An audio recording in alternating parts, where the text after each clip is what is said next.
Hello everyone, this is Logan59XP here, and today we are here to play the new Mario Kart 8 DLC. Pretty self-explanatory, so let's just go ahead and jump into this. And also, hello Antonio, and welcome to the stream. And yeah, I'm doing fine today. Well, maybe not completely unrelated news, but see what's funny is that I was actually gonna do like a Smash stream today. Because today is the anniversary. It's the 4-year anniversary of Ultimate, December 7th. But then this came out, because I forgot this was coming out today. Well, it technically came out last night, but you get what I mean, right? Today is when this finally came out, so it's like, oh, well, I guess now we're doing this, right?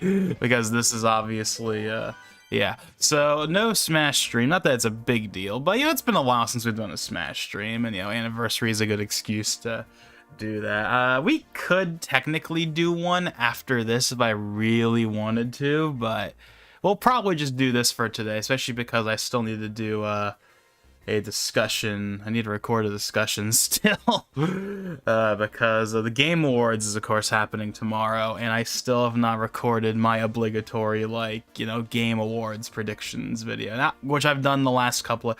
Did I do it last year? I don't think I did it last year. But I did it the 2 years before that, at least.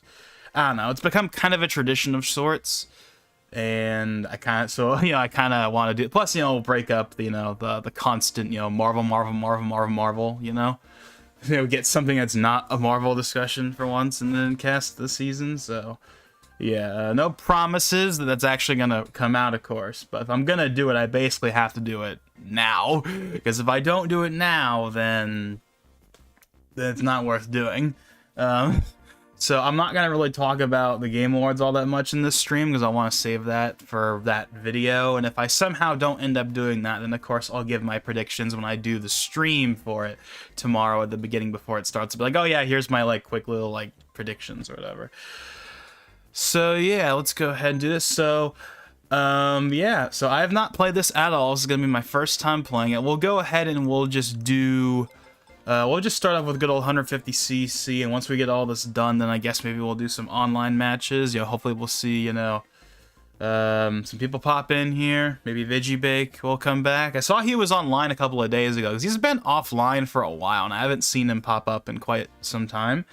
But I saw he was online on the Switch 3 days ago, so I don't know. Maybe he'll pop up. Maybe we'll see some other familiar faces. Maybe we'll see some new faces. Who knows? We shall see. Maybe old Jay will pop in like he did in the last stream real quick. But I don't know. We'll see. We'll see what happens. So, let's see. Is there any other big news? Not... Well, okay, there actually is some stuff I can talk about, although I don't have that much to say about it. Like, for example, the ever-continuing Microsoft, Sony, Activision drama that's been going on for forever. The most recent update is that apparently Microsoft has signed a deal with Nintendo for 10 years of Call of Duty on Nintendo systems, which is kind of funny, because at least as someone that obvious, because of course we don't know the full situation, but how I imagine that went down was, of course we all know, we've known this for a while now, that Microsoft offered Sony 10 years of Call of Duty on PlayStation. Sony said no, and I'm guessing Microsoft said, oh, you don't want 10 years of Call of Duty? That's fine. Hey, Nintendo, you guys interested? And they basically handed the deal they were going to do for Sony over to Nintendo as a way of making Sony look bad, or whatever. I don't know. I mean, it's neat, I guess. Call of Duty hasn't been on Nintendo systems since Ghosts on the Wii U, almost a decade ago, 9 years ago. So it's been a very long time.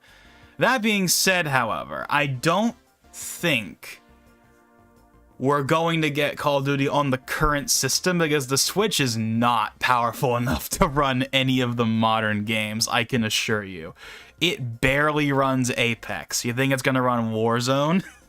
Yeah, no, it's not. So I think what will end up happening is one of two things. Actually, one of three things will happen. One, we will get ports of older games, maybe we'll get Black Ops 2 remastered or something, which would actually be kind of cool, to be honest. Two, we'll get cloud versions, which nobody wants. but that's not unreasonable to assume given the limited hardware we're working with the current Switch. Or 3, they wait until the next Nintendo console comes out that actually has decent hardware in it, and then they'll put the games on the system starting with that, but they won't put anything on the current Switch.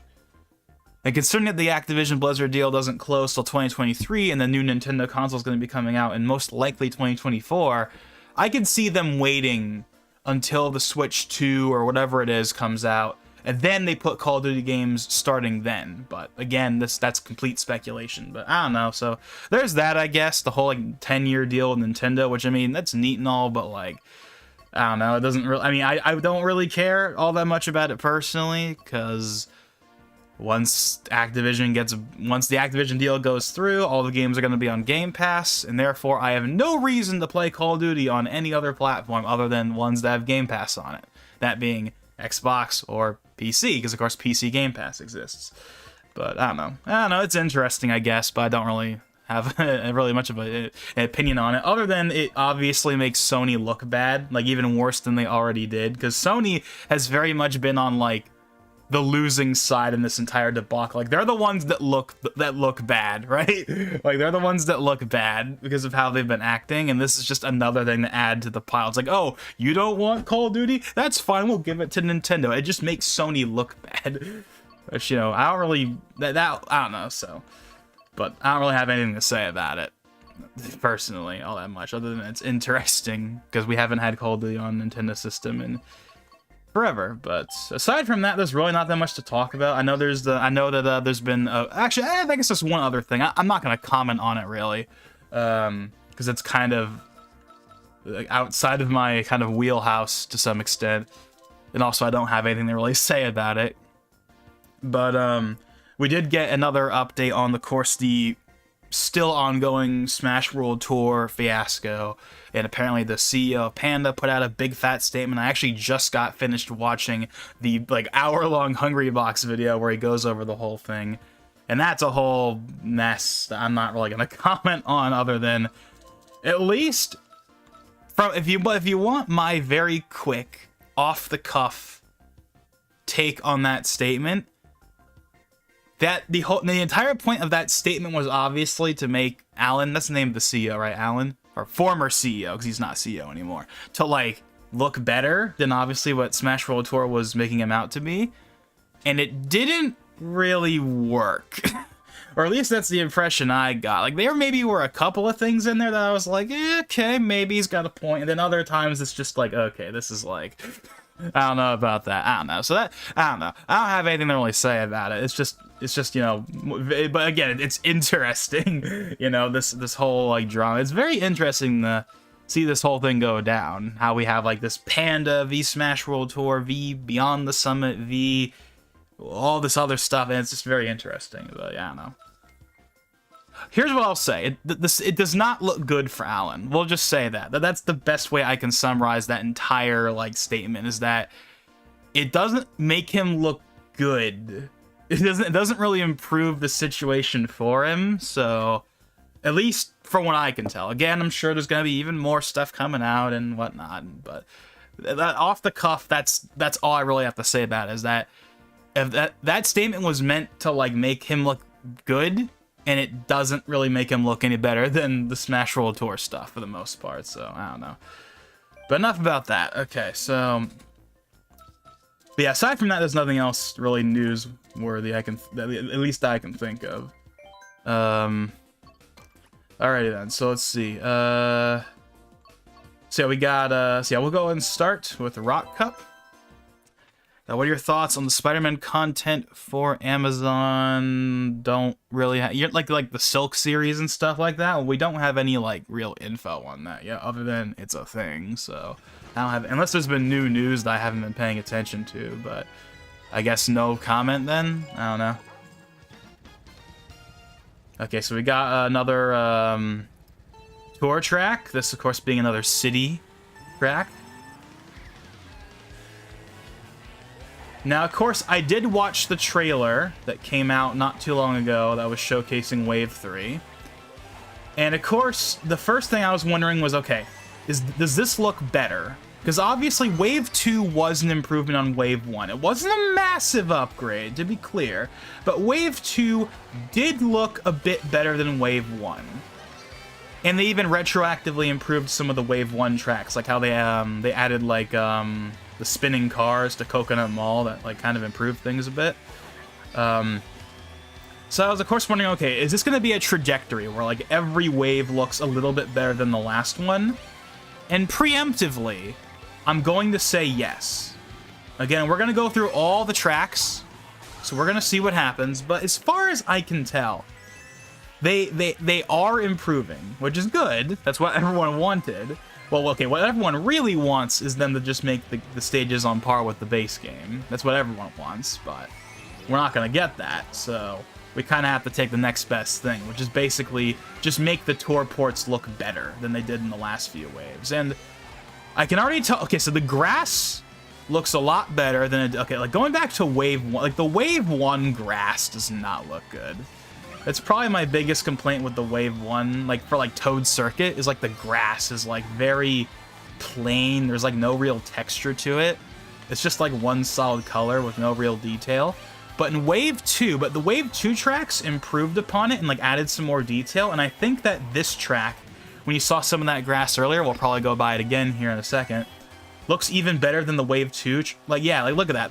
There's a lot more detail. You might not be able to tell because of compression, but I'm streaming at 1440p, so there should be a decent bit rate. But I can tell the grass has been I think the grass has been improved even more. Oh, dang it, compared to Wave 2, so that's nice. That's good. That's what we want to see. Oh my god, I don't know where I'm going. And the overall track itself, I want to say it does look better than the previous, tour city tracks overall, but of course we're gonna have to play this through a couple of times to like really nail that down. Uh-oh.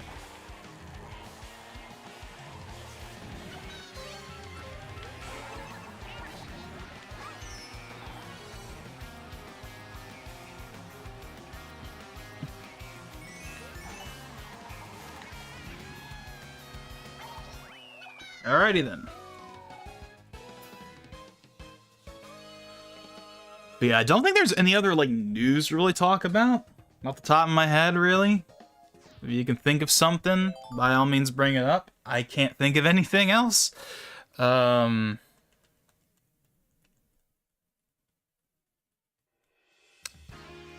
Lake. Okay, this one, from the little bit I saw in the trailer, actually looked pretty good. Let's see how it actually holds up. So the texture on the wood is good. So that's good, I can say at least. The water looks good. Now, the rocks in the background very much have that tool, that like simplified tour look, but they do have texture to them, so I'll give them that at least. The underwater bits here look pretty good.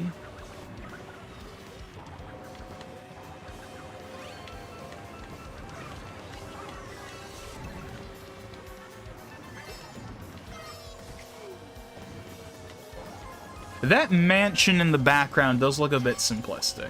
I will say that.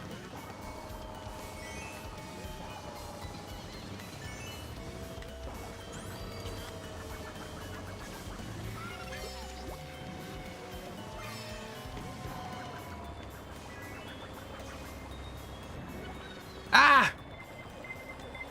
Uh-oh.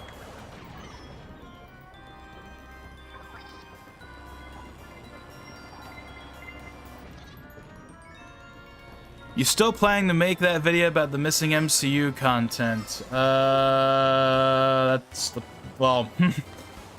Well, see, here's the thing. There are other things I need to do that are not related to, like, YouTube that I need to do before I can really do that. And I want to get all that stuff done before I do that. Like, I'm planning on that video being, like, probably the second to last video I upload for the year.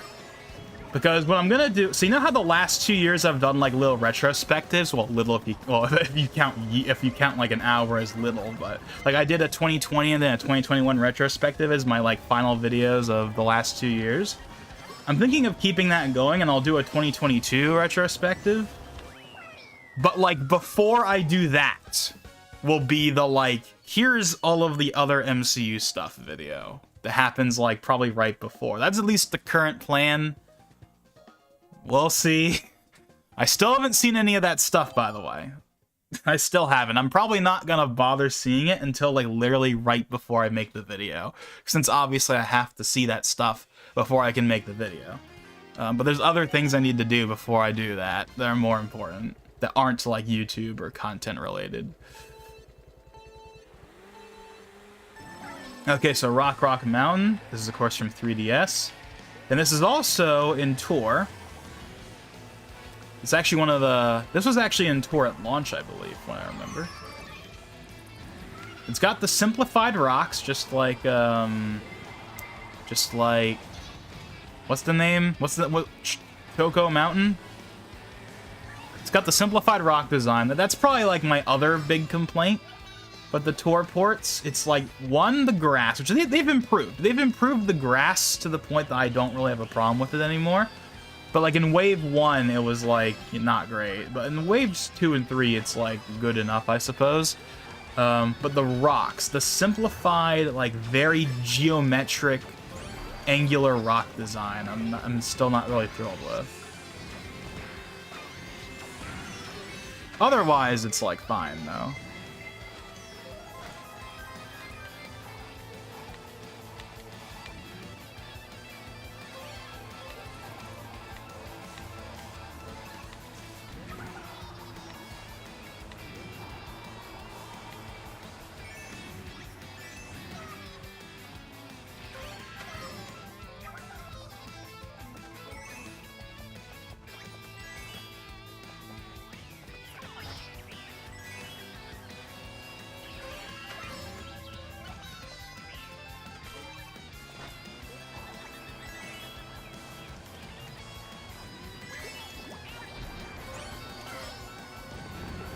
Whoa.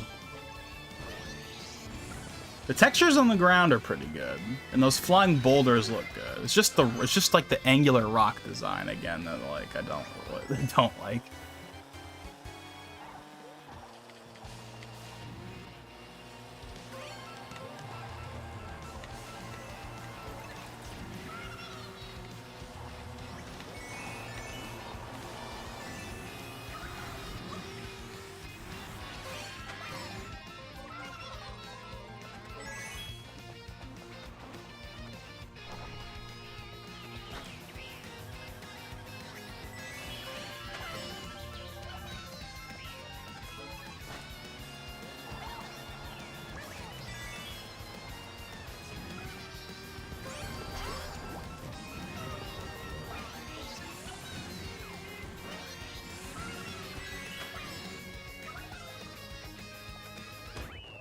Alrighty then. So far, so good. I believe the last one is going to be Maple Trio, which is, of course, like, the big one for, like, this particular cup. Or is it Rainbow Road? Yes, it's Maple Trio. Fan favorite track, of course. This was in my YouTube short from earlier this year. And it's finally here. That texture on the ground is really high quality. Got the iconic track. Yeah, the texture on the ground here is really good.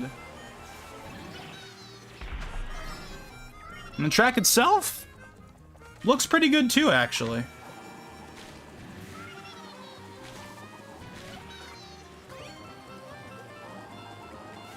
Yeah, look at the texture, like, right here. Yeah, this one looks pretty good. This is probably the best looking one of this cup. But maybe I shouldn't be that surprised. I mean, it's Maple Trio. They were like, okay, we really need to make sure we nail, like, this one, because this is, like, a fan favorite. And I'd say they more or less did. It would have been nice if we could, again, you know, like all these tracks, it would have been nice if it was in, you know, full Mario Kart 8 glory. But this ain't half bad. I like this. There's not a ton of, like, obvious signs that it's a tour port.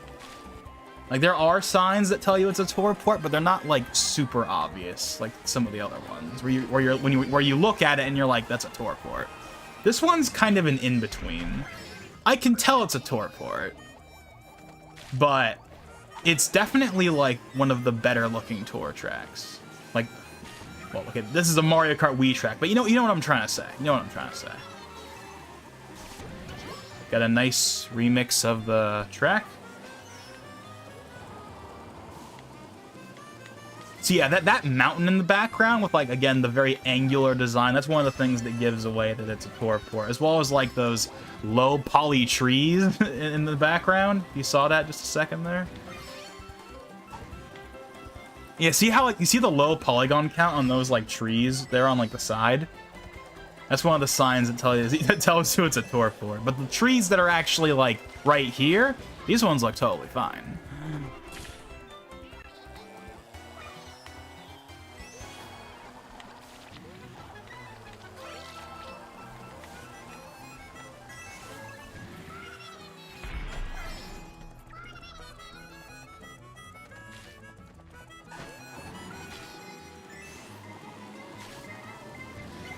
Come on!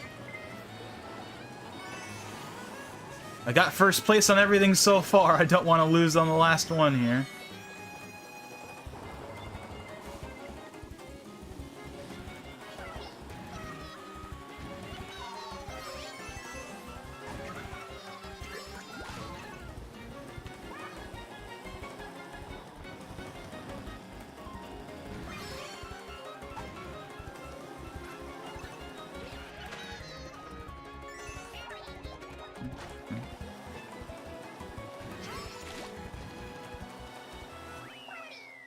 Third place.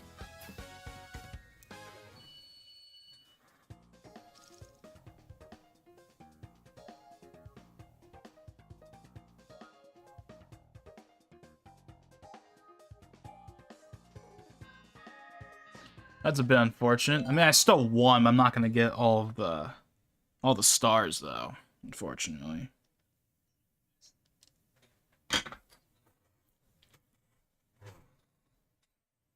Looks like the stream is being stable. When I did the Splatoon stream a little while ago for, like, the new update, I had it unlisted after the fact because the stream was, like, not very stable.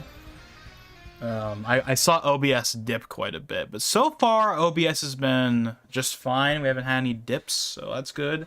I am on beta 2 of the OBS 29 beta. I was on beta 1 for the Splatoon stream, so maybe that fixed something, or maybe it's just a coincidence. Probably a coincidence. It's probably just the internet deciding to not be annoying this time.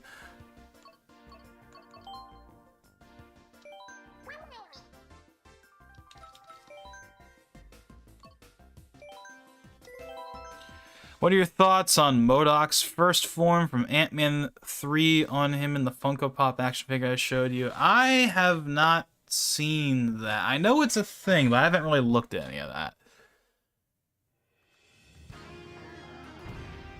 Ooh. Gotta have the sound effect.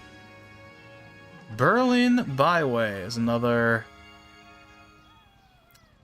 one of these tracks.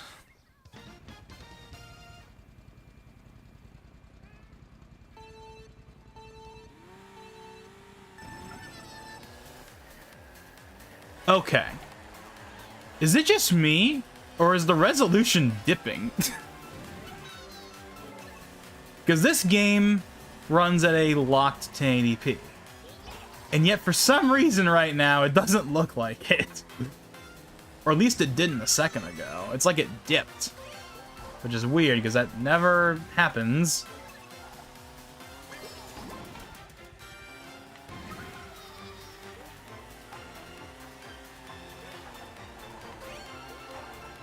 It would make even less sense for it to happen on a tour track as opposed to, like, one of the main tracks. I wonder if this update introduced a bug that, like, causes the resolution to dip. I mean, that'd be weird, but it's not impossible. Or maybe I'm just too used to Then again, I've never played it on that. Cause I have been messing with like Smash Ultimate on Ryujinx recently. I mainly have used Yuzu whenever I've messed with emulation for Switch stuff. But I've actually messed with Ryujinx since one of my friends was talking about how Ryujinx is so much better than Yuzu and how it has like better compatibility and stuff like that. So I went ahead, gave it a shot. Obviously I have to do all the shader compilation and stuff, which is annoying. But once you get that done, it runs pretty alright. Although the 1070 is being pushed to play that game at 4K, especially with 8 players. If you have just 4 players or even 6 players, it like does it. But like once you get to 8, then it like dips into like the 40s. When you try to do it at like 4K at least. Which is what I'm trying to do, because the entire purpose of using the emulator is to have a better experience than what the console can do. And the game already runs at 1080p on the Switch, so if I'm going to play it on Ryujinx or Yuzu, I'm going to play it at 4K, because why else would I use it? Because you can have a better online experience. Well, I guess that's true, but I haven't really messed with that yet. I know in the past I've talked about maybe we should do like a Yuzu, like instead of using the Switch, we like try out like doing like a Yuzu thing. Because I know obviously people have done that. I've been thinking of doing that, but I probably won't end up doing it unless people are really interested.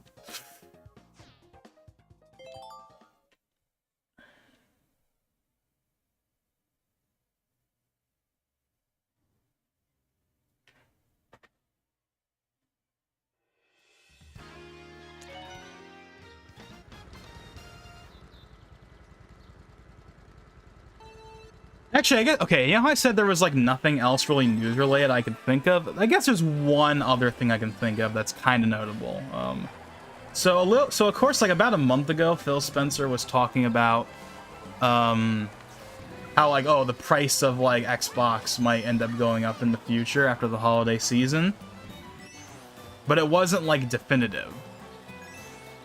Well, recently he put out, there was a statement that apparently Microsoft will be going down the $70 route starting next year. So like Starfield, Redfall, all their future first-party titles will be $70, which obviously has not gone over well, but it hasn't really like, but people, I don't think people have like been as mad as they were with like Sony and with some of the other companies. And I think it's for one main reason.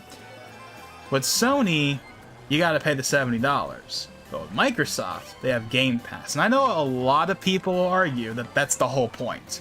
Oh, they're upping it to $70 to, like, ease you in towards getting Game Pass. Which, yeah, that sounds about right. I don't think that's the whole reason they're doing it, but that's definitely part of it. It just seems pretty, like, it's such an obvious conclusion to make, right? Hey, if we make the game $70, that'll give people more of a reason to just get Game Pass. Now, as someone that has Game Pass and has had it for years and has no intention of getting rid of it, this whole $70 thing doesn't actually affect me. It's unfortunate, to be sure, but compared to some of the other companies, I don't think this one matters as much personally, mainly because of Game Pass, even if that's the entire point.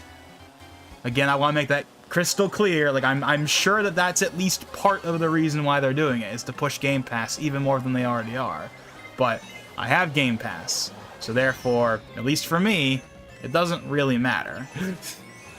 It is unfortunate, though, I will say that. And because Microsoft has now jumped on the $70 bandwagon, I've seen a lot of people be like, oh, well, Microsoft's doing it, you know, for a fact Nintendo's going to do it next time around. And currently I am 50-50 on whether or not Nintendo's going to go $70 next gen. On the one hand, I don't think they can really justify doing it, because their hardware is so far behind all the others. Because Microsoft's justification was, hey, our games are getting so complex and intricate, and they're so advanced that we have to charge for a higher price tag or whatever, which well, that whole thing, right? But Nintendo doesn't have that argument. They don't have that argument at all, because they famously, like, have last-gen hardware.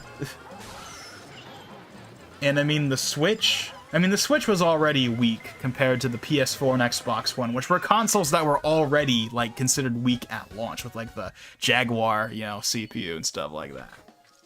So we're taking the Switch, and you compare, even just against the PS4 and Xbox One, it's already behind. You compare it to the PS5 and the Series X, and it's not even close. The PS5 and the Series X absolutely eviscerate the Switch from any kind of graphical or power perspective. I mean, no duh, but still, you know? So how are they going to be able to justify to us whether or not we believe them? What could they possibly say that we'll be able to look at and be like, okay, that sounds somewhat reasonable?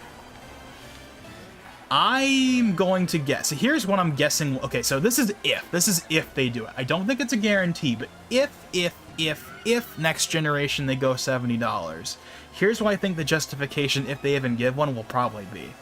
It'll probably be value. We offer so much value in our products. That's going to be what I assume that's what their angle is probably going to be, is that our games provide so much value, and you can see that because the games never drop in price because they offer so much value or whatever, right? That's going to be my guess as to what that's what their statement is going to be if they do it. Because obviously they can't argue graphical fidelity because they're not going to have that. I mean, obviously it'll look notably better than the current Switch, but it's not going to be on par with probably even the PS4 Pro or Xbox One X, let alone the PS5 or the Series X. It might be a Series S at best. Then again, the Series S is technically on par with the PS4 Pro from a certain point of view, where it's like, I don't know. That's a whole, that just gets into the whole conversation of, is the Series S really a next-gen console? That whole argument, you know. I like the Series S. I've said it. I had one earlier this year. For the most part, I liked it. My only real complaint with it is that it doesn't hit 1440p often enough. Because it was marketed, at least at first, as like a 1440p. Like, you know, the Series X is 4K, and then the Series S is the same graphical fidelity, but at 1440p. And for the most part, that has not panned out pretty much at all. There are some exceptions, like Gears 5 is 1440p, for example, but Halo Infinite is 1080p, Halo MCC is 1080p, 1080p 120, but 1080p, which is ridiculous in my opinion, because there's no reason why that Series S can't run it at 1440p 60 at least. That's a whole other conversation. But most of their first part, Forza is 1080p. Okay, Forza 4 is 1080p. Right, Horizon 4 is 1080p. Horizon 5 is 1080p 60 or 1440p 30, depending on what you pick. So that one has a 1440p mode, so fair enough, I suppose. Minecraft still doesn't have any enhancements for any of the new consoles, which is pretty ridiculous, in my opinion, considering it's a first-party game and it's kind of like a big deal. But whatever. I don't know. And then in terms of third-party games, again, it's mostly been 1080p. There's been some 1440p, like, for example, the Call of Duty games have been dynamic 1440p. But for the most part, it's been 1080p-centric, with a couple of 1440ps here and there, which is kind of unfortunate, but I mean, it's not necessarily a big deal, because most of the people that are going to be getting a Series S will probably be on a 1080p screen anyway, but I don't know. If someone has a 4K screen, I'd much rather it be able to hit 1440p, even if it meant like reduced fidelity in some respect.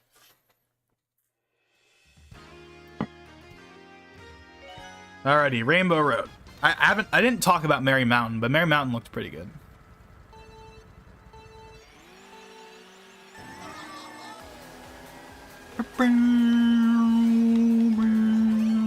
Look at this track, of course. The Rainbow Road itself actually looks really nice.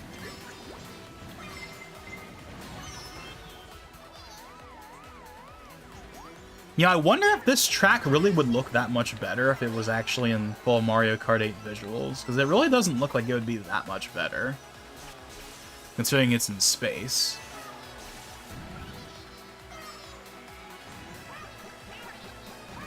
Anyways, I'm getting off track. Going back to the $70 thing. So yeah, like the Switch 2 at best will be like a Series S, and it'll probably be weaker than even that. So they can't argue specs, because obviously that's something that they don't really care about, even though I wish they did. I wish they did care about specs more, but it is what it is, I guess. So they can't argue on specs, so they're probably going to argue on value, is what I assume their justification is going to be, which is like, if you're talking about like your big heavy hitters, okay, but if you're talking about literally anything else, that's not going to hold water, because people already don't think your smaller games are worth $60, let alone $70. Like, you know, you want to charge $70, okay, like, I'm going to be real for a second here. You want to charge $70 for, like, your big heavy hitters, like, you know, 3D Mario, 3D Zelda, Smash, stuff like that. Like, yeah, it sucks, but, like, let's be real here for a second. Is that going to stop us all from buying it? No. Well, it's not, like, I'm not going to sit here and make some moral grandstand and pretend like I'm not going to buy a new Smash game for $70. I'm totally gonna. I'm not gonna sit here and pretend that's not the case. But am I gonna buy, you know, Mario sports game for $70? Of course not. I'm not gonna buy any of those smaller games for $70 because they're not even worth $60. You know, all those Mario sports games should be like $40 at most.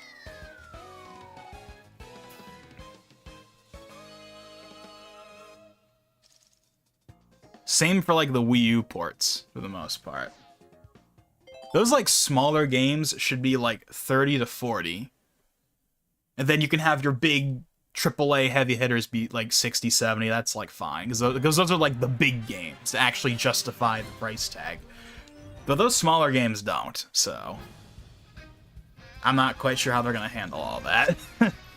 I'm sure they'll try, but I don't think anyone's going to really buy into it, because obviously no one likes paying more for no good reason.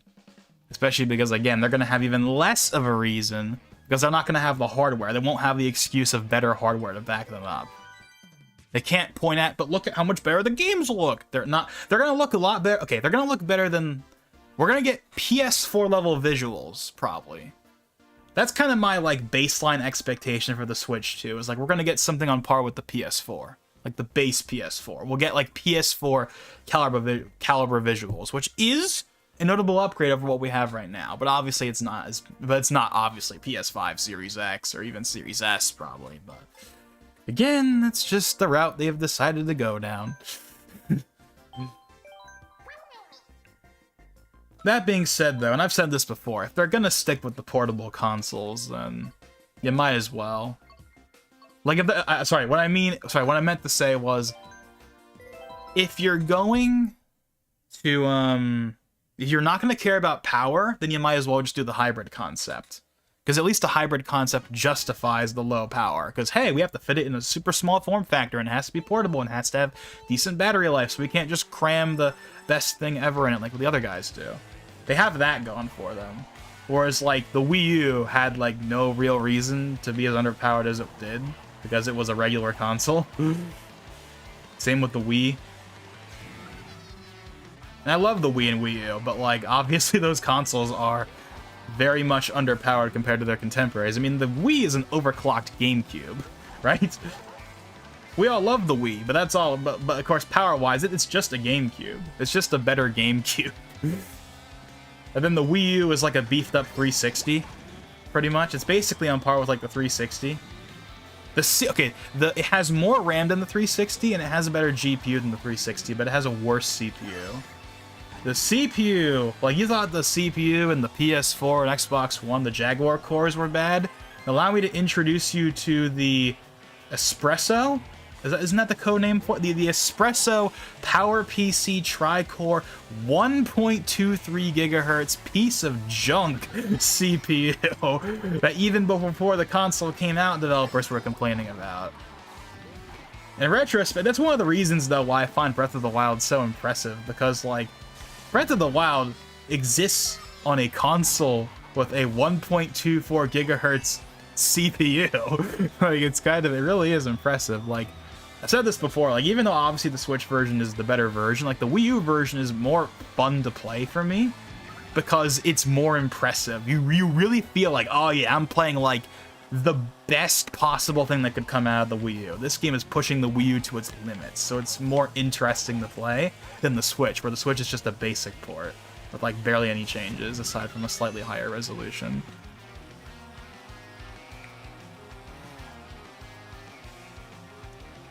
But anyways, going back to what I was saying. So yeah, Microsoft, $70. It's unfortunate. It sucks, but let's be real here for a second. Game Pass exists, and even though, again, that's probably half the reason why they're doing it, is to push Game Pass, I will fully 100% acknowledge that. But I have Game Pass, and a lot of people have, not everyone has Game Pass. Not everyone has Game Pass, but I'm willing to wager most people that have an Xbox at this point probably have some form of Game Pass, meaning that this $70 increase, or sorry, the $70, ultimately, in the grand scheme of things, even though it absolutely does suck, won't really matter as much as it does for the other companies, because the other companies don't have an alternative outside of just waiting for a sale, whereas Microsoft has Game Pass, right?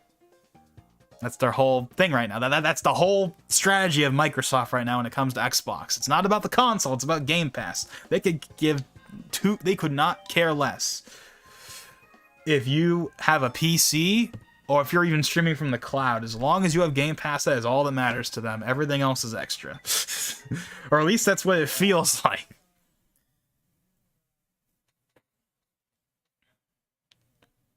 But yeah, as for like, yeah, whether Nintendo's gonna do it or not, 50-50, because on the one hand, they can't justify the price tag, especially for their smaller games, because they don't have the hardware. And two, well, actually, no, that's the reason why I don't think it would make sense. And also, too, they're already making, like, bank. But then, of course, the other reason why I think everyone's convinced it's going to happen is for one simple reason. Because Nintendo's Nintendo, and people have absolutely no faith in them to be reasonable. And I honestly can't blame people for thinking that. I really don't blame people for thinking that it's a guarantee that they're going to charge $70 next time around. I really don't blame people for thinking that way. I totally get it. I just don't think it's a lock. I'd say it's 50-50. That's kind of my way of feeling about it right now. And again, I'm not going to sit here and make some moral grandstand about how I'm going to boycott, I'm never going to buy. Like, come on, be real. Like, obviously some people will, and obviously they can do whatever they want, it's their money. But, like, come on. If you think for a second you're not going to buy the new, like, you're not going to buy the next 3D Mario, the next Smash, the next whatever, like, whatever franchise you really care about, just because of an extra $10, you're lying to yourself. Not saying you have to like it. I want to make that clear. Not saying you have to like the increase. I don't want it either. I don't want it either. But I'm also not going to sit here and pretend like I'm not going to buy a game because of it. Because, come on. Like, come on. I'm just being real. But, yeah, so yeah, there's that. Don't think there's anything else. Maybe I should look and see if there really is anything. I feel like there's got to be something else we can talk about. Remember Mario Kart Double Dash being nostalgic? Mario Kart Double Dash was my first Mario Kart game, actually. Speaking of Mario Kart Double Dash, isn't it leaked that we're getting a DK Mountain in like a future wave? It wasn't that leaked? Maybe like for Wave 4? I don't know. I haven't looked at like most of the leaks, really. I know there's been leaks, obviously, over the last few months. For Wave 3 before it was like shown off, and then I think there's also ones for Wave 4. Again, the only rights Disney would get back is Namor, She-Hulk, and Hulk's rights, as Universal never releases them except for Disney. And something.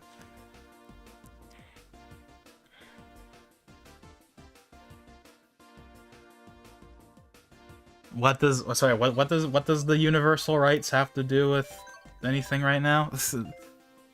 Or are you talking about the whole thing about, like, I think you mentioned this last time, where you were talking about how, you're talking about how, like, Marvel can't make a standalone Namor movie because of Universal? Like, it's the whole reason why we have the She-Hulk, like, series, because it had to be a series, it couldn't have been a movie. It couldn't have been a movie because they can't do a movie. It has to be a series. They have the rights to do TV shows, just not movies. Whoops. Donzel Marshall, welcome to the stream. Are you going to be doing live races?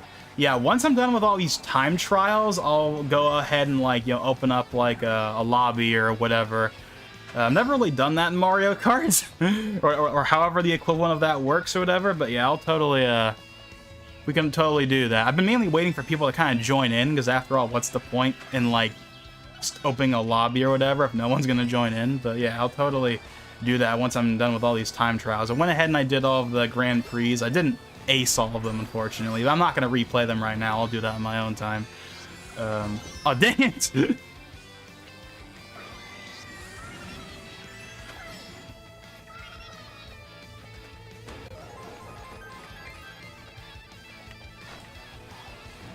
See, the only thing, what else is there? What else is there? Oh yeah, the Callisto Protocol came out, and the game has gotten mixed reviews, from what I can tell.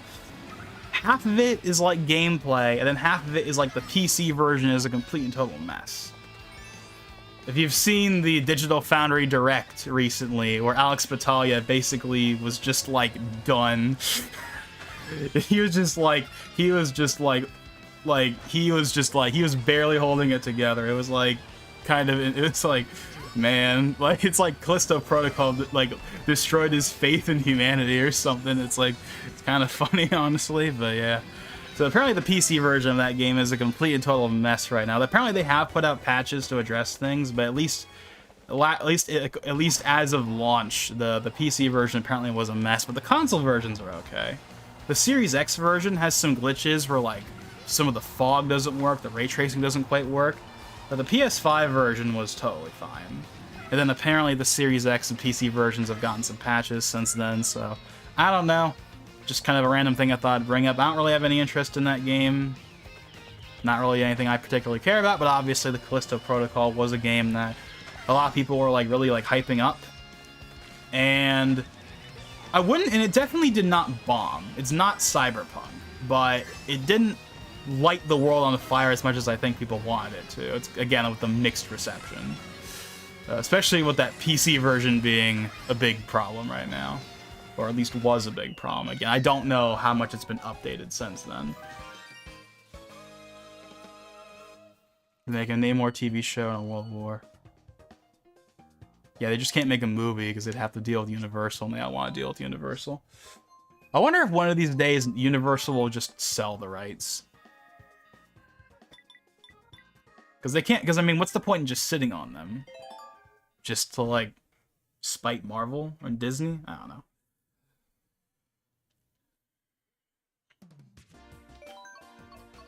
Alrighty, Maple Tree Way.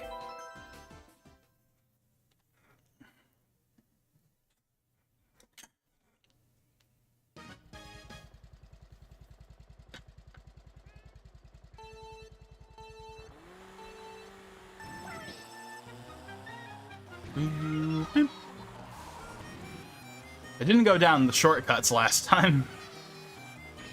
Oh, whoa, just barely.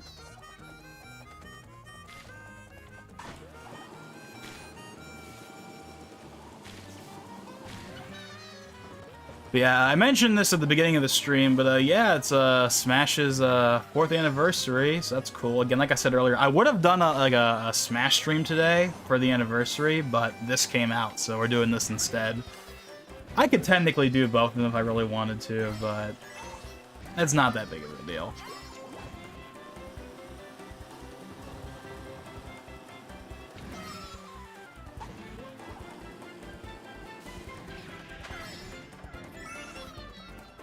Yeah, 4 years.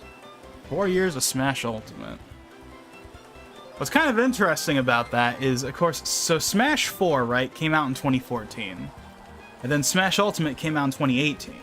Which means that by the time Smash 4 was 4 years old, Ultimate was, like, almost out. It was, like, maybe a couple weeks from releasing, depending on what version you're counting. If you're talking about the 3DS version, that came out in September in Japan, and then it came out in October for us. And then the Wii U version came out in November, first in the US, actually, which was kind of cool. It was like, Japan got the 3DS version a month early, but then we got the Wii U version first, so that was actually kind of cool. And then Japan got it in December. Like, December 6th, I think, is when the Wii U version came out in Japan. And then, of course, Ultimate came out worldwide on December 7th. So that would have been 4 years after Smash 4 came out. Either version. And yet, here we are, 4 years after Ultimate, and there's not a whiff of a new Smash title. Now, of course, the main reason for that is because there's not a new system yet. It's coming. Again, 2024 is my guess, like late 2024. But even then, it's obviously not going to be there immediately. But it's kind of interesting, like the gap between 4 and Ultimate is like actually like not that big, because pretty much the second Smash 4 concluded, Sakurai immediately started working on like Ultimate, so there was like almost no like gap in between. In fact, if you looked on I believe this was in one of his videos that came out not too long ago, where he actually mentioned that apparently like he literally started working on like the documentation for the game as early as December 15th, 2015. Why is that notable? Because that's pretty okay, I don't know if that's literally to the day, but that was like either right around or right after the final Smash 4 presentation happened. So he didn't even wait. He didn't even wait for Corrin and Bayonetta to come out. They didn't come out till February. No, immediately starts working on Ultimate. It's kind of like crazy. So he's been on this like 8-year-long like just constant Smash. And now it seems like that's not going to be the case anymore. Now, now, to be clear, I've said this before, I'll say it again. He's not going anywhere. I remember, like, you know, after, you know, Sora came out, everyone was like, I guess this is the last I guess this is the last Smash game, I guess this is the last game Sakurai's directing, and I say nonsense to both of those. One, I've said this before, I'll say it again, Smash is too big and too popular to die. And second, I don't think Sakurai's going anywhere. To be clear, if there was a Smash game for him to end on, it would be this one, right? This is obviously the perfect Smash game for him to be like, you know what? I think that's good enough for me. The series may continue onward, but this is going to be my final, like, title with it. This would be the perfect one to do it on, but I don't think that that's going to actually... I think he's going to come back again, just like he always has. Could be wrong, obviously, but I really don't see why he wouldn't come back again. That being said, it would be nice to see him do something else for a change, just like as something else to do, you know? Like, you know, like how we had Kid Icarus Uprising between Brawl and Smash 4? It'd be kind of cool if we got something like that again, where we got like a in-between game to kind of fill in the gaps and to kind of break up the constant flow of it always being Smash. And we know he's working on something because when Sakurai's channel first launched a few months ago, he had that like sizzle reel of like all the games he directed, and at the very end it said next game TBD. So there is a next game of some kind, whether it's Smash 6, that'd be 6, right? Yeah, whether it's Smash 6 or it's some brand new IP or whatever, we don't know. But there's gonna be something. He's not retiring, that's for sure. That's been made crystal clear. Regardless of Smash, he's not retiring.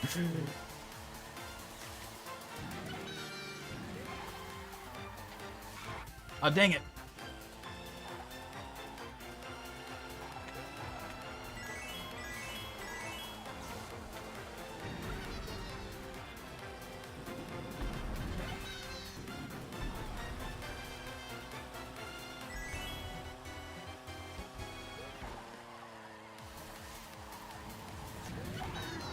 But yeah, I originally thought that he started working on Ultimate in like the summer of 2016. That's what I thought. That's when I thought he started working on it. Because I heard that, yeah, so like after Corrin and Bayonetta came out, he took like a couple of month break and then he started working on it. That's what I had heard. But apparently no, he literally started working on it the instant like the Smash 4 presentations stopped. That's even sooner. Like, that's before the last DLC was even out the door. It's, like, kind of crazy. But this time around, that's not going to happen. Because, obviously, okay, Sora came out last year, October 2021. It's been an entire year, and we're still, like, 2 years away from the next Nintendo console coming out. So there's no need for him to immediately rush into another Smash game again. Right? There's no need. It's not like last time where the new Nintendo console was like a year away. So, now by this point, is he working on some aspect of the new game? Probably. but I don't think it's the main focus right now. I'm sure he's working on like preliminary stuff, like maybe deciding like the roster, because that's like the first thing they decide upon with a new Smash title, is what's the base roster gonna be. Actually, another thing we found out is, see, I thought the roster was decided in summer of 2016 for Ultimate. No, it was actually decided, it was actually finalized, or at least like the game itself was finalized in, I think, December of 2016. Or at least that's what, from what I remember reading anyway, that's what it was. So, just kind of an interesting thing to note there.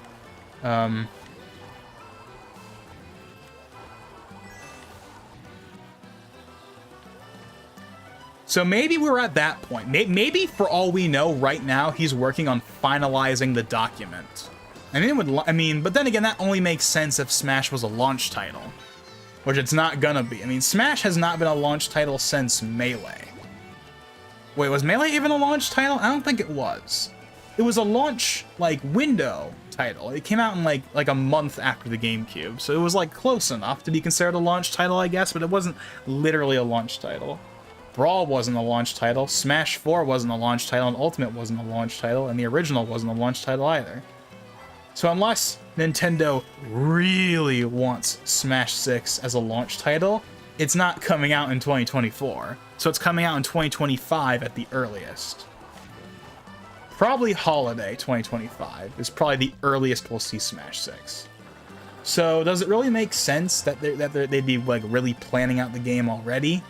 Probably not. That's why I'm saying right now he's probably not working on it all that much, if he is working on it at all. He's probably working on some other project. Again, maybe like an interim game, like a Kid Icarus Uprising type thing, where it's like the in-between game. Maybe he's working on that, and then once that's done, he'll go full in on Smash 6. But again, who knows? That's like years away. Anyways, though, yeah, Smash Ultimate, 4 years old, yay! That was the kind of main takeaway of that. Do you think Phase 5 will redeem Phase 4? And there's been rumors that that's what they're gonna do. I know there was rumors recently about apparently Disney and Marvel like kind of like reconfiguring Phase 5 as like a response to the, you know, overall not great reception of Phase 4. So it's possible, but who knows? I mean, obviously I haven't seen She-Hulk or the recent specials yet, but overall, I know I've said this in some of the recent Marvel videos, but overall, I would say Phase 4, like if I were to give it like a grade or whatever, well, maybe not a strict grade, like if I were to give it like a whatever, right? I'd say it's overall okay. There wasn't anything really in Phase 4 that like really bothered me. I know that obviously a lot of people like were really bothered by like some of the stuff we got. Like a lot of people had problems with Doctor Strange. A lot of people really did not like Thor: Love and Thunder. A lot of people didn't like She-Hulk, etc., etc. But overall, for the most part, I haven't really had any huge issues. It's mainly just been like, yeah, this thing exists. It's like that's kind of the worst thing I can really say about like the worst of Phase 4 is just that it exists. I don't hate it. I don't really like it. It just kind of exists, you know? Like, Eternals exists. I don't hate it. I don't love it. It exists. Like, if I were making a ranking of, like, good to bad, for me it's, like, great, good, okay, and then exists. Exists is kind of like my substitute for bad, because I don't really consider something that just exists as, like, truly being bad, but it's also not... But there's nothing really to say about it. It just exists. It's like my worst ranking I can really give something is that it exists.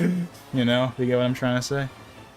Like Hawkeye exists. I don't hate it, but there's nothing really remarkable about the series other than Kingpin. Even then, a lot of people didn't like how it was handled.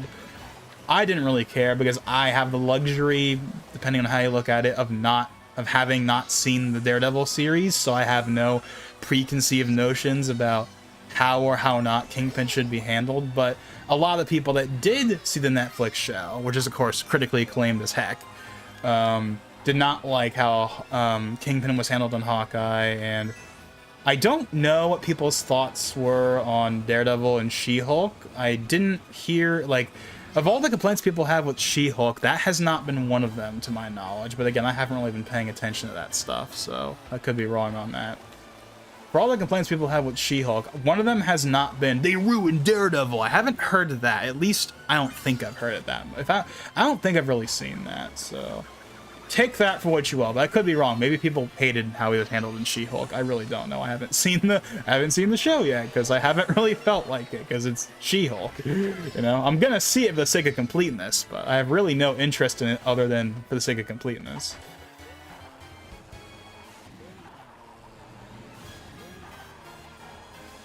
Yeah, what projects are we even getting in Phase 5? Okay, we're getting... Okay, Guardians 3, that's probably going to go over well, because it's Guardians, and it's James Gunn in his final MCU outing before, of course, he becomes full-on head of course, DC, which he was recently hired to be, like, the kind of, like, the co-lead of DC Studios alongside that other guy that I don't remember the name of.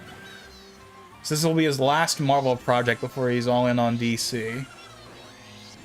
And obviously people love Guardians, more so the first than the second. The people love Guardians. I heard that the holiday special, which again I have not seen, is pretty good. But I haven't actually seen it myself yet. So that'll probably go over well. I can't imagine Guardians 3 really, like, tanking for people. I'll probably be at least on par with Guardians 2. And I know people don't like Guardians 2 as much as the first one, but, like, no one really hates Guardians 2. They just don't like it as much as the first one, so I don't know. So we got Guardians 3, that's pretty much a guarantee success. Then we have the Marvels, which is like, you know, that one, I don't know, that one's probably not going to go over well because it's Captain Marvel 2, basically. Ant-Man the Wasp: Quantumania. That one has Kang in it, so that one will be interesting. But again, we'll have to see how that goes. We have Secret Invasion. That's obviously a big deal. Don't really have any comment on that. What else is it? What else is there? What else is there? I don't know, but there's nothing really, like, super stand out in Phase 5 that's like, oh yeah, this is going to be, like, the big one. Because obviously the big stuff is being saved for Phase 6 with the Avengers movies, but yeah. Wait, what phase is Deadpool a part of? Do we know what phase that is? Isn't that going to be Phase 5? Isn't it 2024? So that, I think it's 2024, right? So that would be phase, that'd be like maybe the end of Phase 5. I don't know. I'd have to check.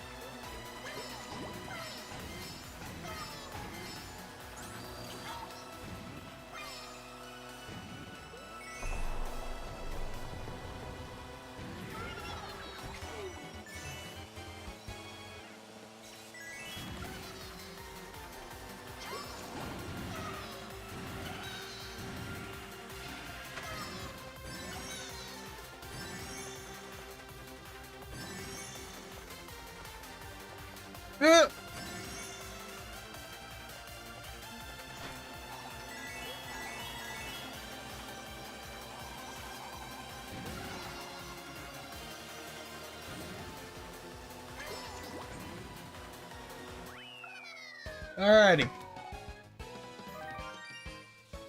That's all of the time trials.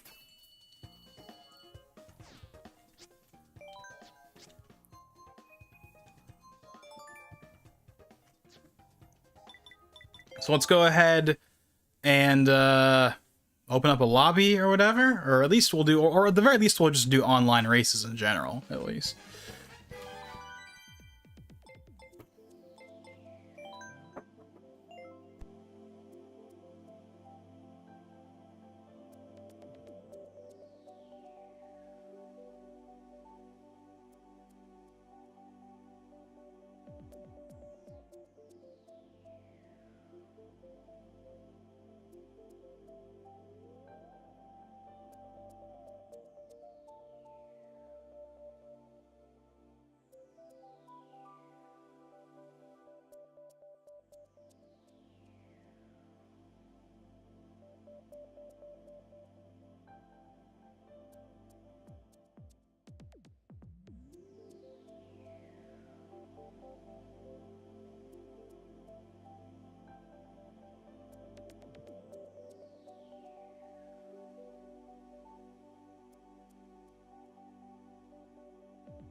Apologies for the pause right there. Okay, so last time I tried doing this, I could never quite figure out how it, like, worked. Like, I can make a room for friends, but I can't make, like, a lobby in the same way you can with Smash, to my knowledge.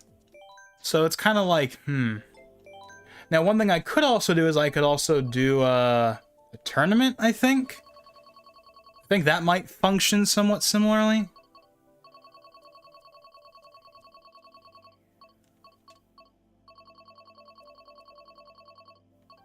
So yeah, I don't really know. Donzel, if you're still here, if you know what I'm supposed to do, then I'm all ears. I'm not quite sure how I'm supposed to handle it. Okay, hold on. I saw a Twitch channel at the very bottom. So maybe that is how you do it.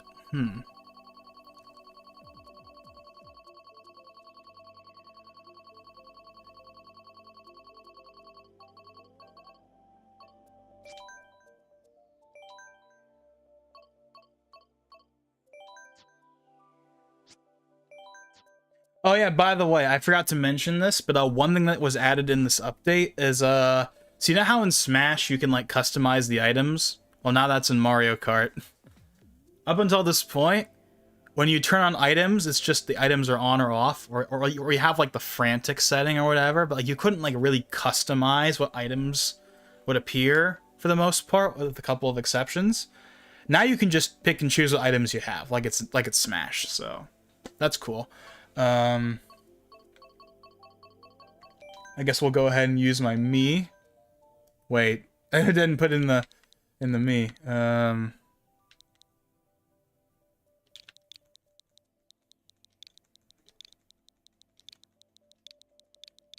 guess we'll do this.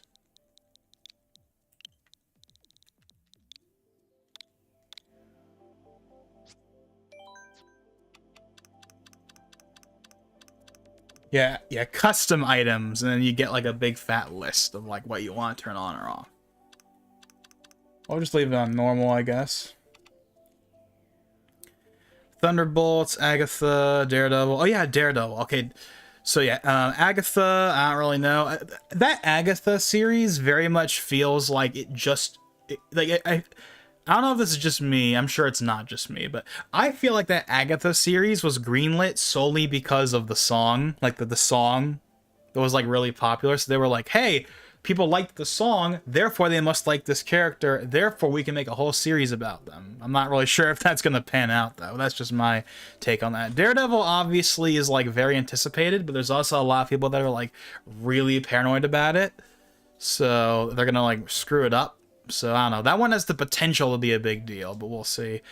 Ironheart. Now, I actually thought... So, of course, we get to see Riri Williams in Wakanda Forever, and I thought she was actually fine in the movie. I know a lot of people were paranoid about her, but I thought she was okay in the movie, at least. I don't know if she's going to be able to carry a series, but I think in the movie she was fine. Captain America New World Order, that one will probably be a decently big deal. It's not Steve Rogers, but, you know, it's Sam, and everyone likes Sam, so that one will probably do all right. Then Echo, yeah, I don't know about Echo. I don't know about Echo. People used to be interested in Echo because of the Kingpin and Daredevil connection, but now that we have an actual Daredevil series, I don't know if people are going to care about it anymore. Loki Season 2, that one will be kind of interesting. And then Blade. Blade has been kind of going through development hell, though, hasn't it? It's been kind of going through its, like, own little thing. Where, like, new directors have been hired and fired, and Mahershala Ali has not been happy with the script, and then the script apparently had 2 lackluster action sequences, their words, not mine. All this stuff, and we don't really know.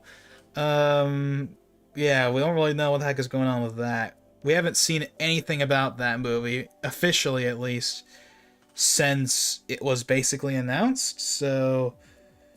Yeah,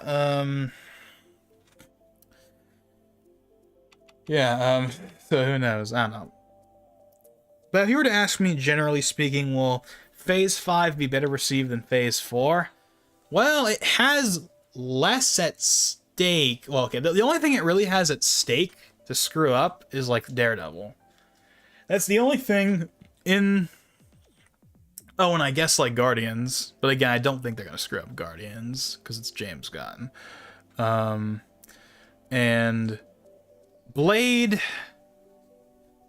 See, I don't know. Like, obviously, Blade has a reputation because of the old Wesley Snipes movies and stuff, but it doesn't have the pedigree that Daredevil does. Like, Daredevil is, like, considered the best thing the MCU ever made. Like, it's this pinnacle, like, masterpiece of a television show. Whereas no one would say Blade was like, maybe the first movie, but no one would really say the Blade movies were, like, cinematic masterpieces or whatever, you know?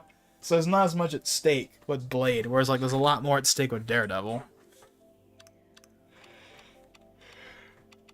Frequency, fixed period, I guess. Start time. Why does it have to use 24 hours? No one uses the 24 hours. No one uses this. Just use a regular 12-hour time like the rest of the world does. Dang it. Now I gotta convert what the heck this means. 24 hours. 24 hour. What is the equivalent? Okay, so that's the equivalent of 6 p.m. And then the one right below it would be the equivalent of 7 p.m. So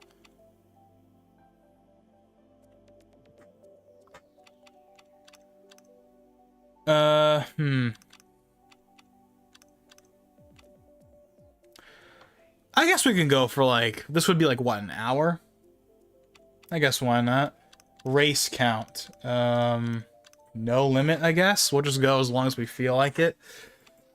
Group shuffling. I'm not really sure what that is. Can I pick what tracks we get? Because obviously there's going to be a focus on the new tracks, I assume. I guess we'll leave it like that. Okay, so there's the code, I guess. So again, Donzel, or if anyone else is watching that wants to join in, I guess, there's your code.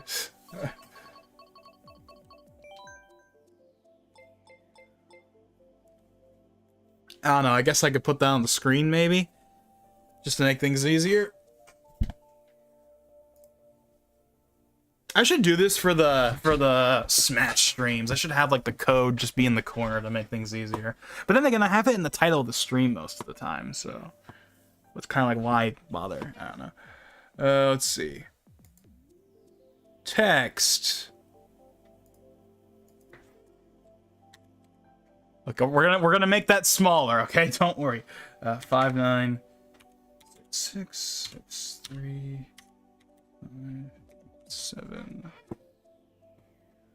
Give that sucker an outline so it doesn't stand out as much.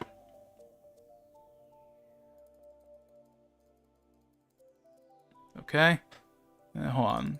Go that down a little bit.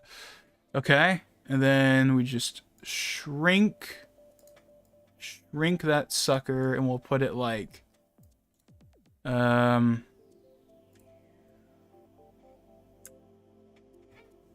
put it like up there. I guess we'll put it up there because there's nothing really up there and at the top, right?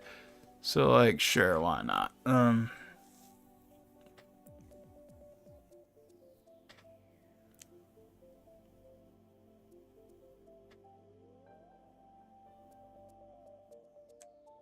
Okay, we'll go ahead and we'll leave it right there, I guess. I don't know.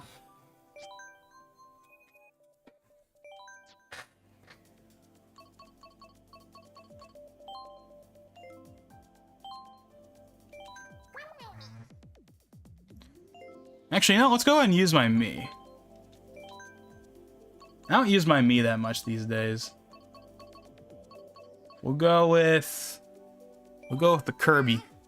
Go with the Kirby.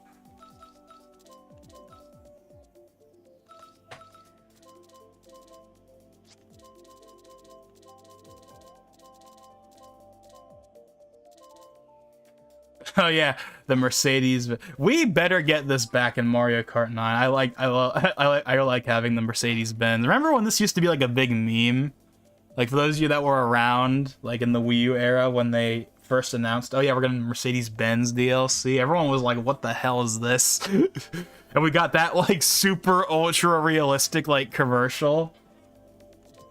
Anyone remembers that? Yeah. I kind of want to use the Mercedes Benz. I'm not gonna lie, I kind of want to use it.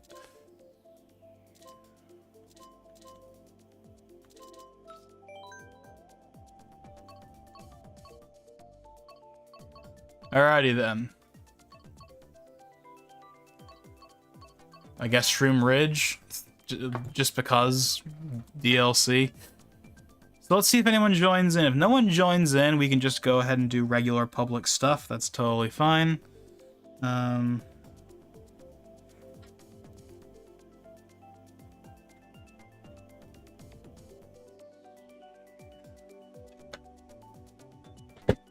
I should put a box behind that. Can I do that? Is there like a box thing I can do just like in this to make it easier, or do I have to like physically put it there?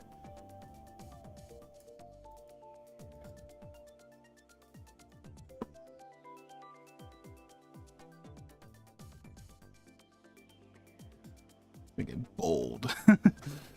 I don't know.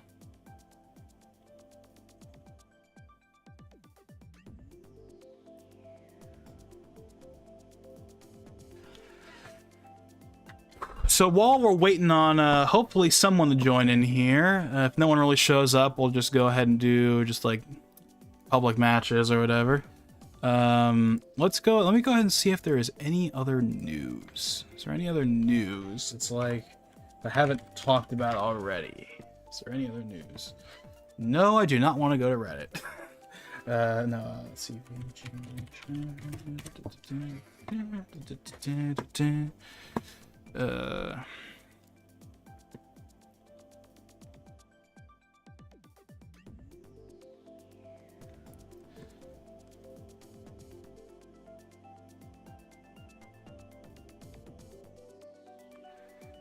Yeah, there's the 10-year agreement with Nintendo. We already talked about that.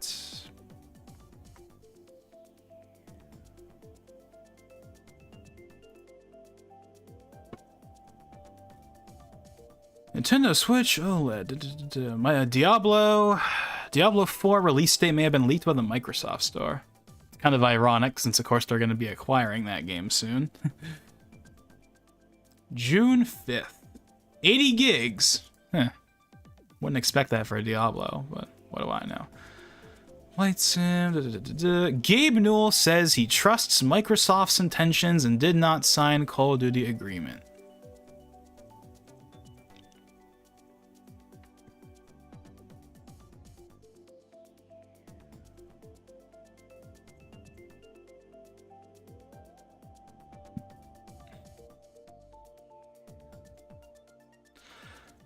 We are happy that Microsoft wants to continue to use Steam to reach customers with Call of Duty when their Activision acquisition closes. Says Newell, Microsoft has been on Steam for a long time. I wouldn't say a long time. I mean, if you want to be really technical about it, they did put out some games on Steam in like 2014, but they didn't really like put games on Steam for real until like 2019 with the MCC. That's when they started putting all their games on PC, on Steam, not just the Microsoft Store. Let's see, for a long time, we take it as a signal that they are happy with gamers' reception to that and the work we are doing. Our job is to keep building valuable features, not from Microsoft, all Steam users and parts. Well, you want to know what would be an awesome feature that Valve and Microsoft should totally get worked out? Game Pass through Steam. Basically, here's the reason why I don't know if that would ever happen. Because on the one hand, that would be awesome, but it also obsoletes the Xbox app. Because the second you can just use Game Pass through Steam, why would anyone use like the Xbox app? The whole reason that app exists is for Game Pass, basically. That's like your Game Pass launcher. You can buy games through it, of course, but like no one's gonna do that. You're just using it because that's how you access Game Pass. So if you can use it on Steam, it obsoletes their own app. But at the same time, more people will use it if it's on Steam. And obviously people would like that. I'd like that, so I don't know. Microsoft offered and even sent us a draft agreement for a long-term Call of Duty commitment, but wasn't necessary for us because A, we're not believers in requiring any partner to have an agreement that locks them into shipping games on Steam into the distant future, and B, Phil and the game teams at Microsoft have always followed through on what they told us. they would do, so we trust their intentions. And C, we think Microsoft has all the motivation they need to be on the platforms and devices where Colby customers want to be. Microsoft's acquisition of Activision Blizzard has been approved in Brazil, Saudi Arabia, and Serbia. That's an odd one right there, Serbia. Yeah, Brazil, I know we've heard.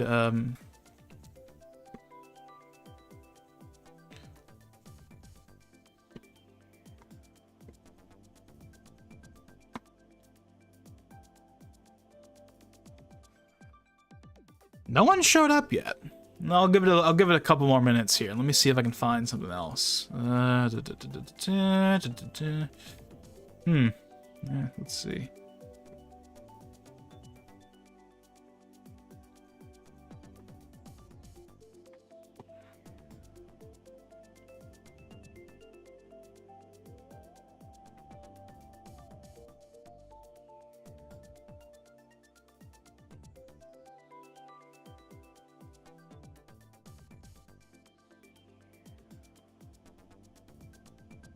Yeah, I can't really find much else. There was a Elden Ring update that came out recently. Not like a big DLC, but like, still.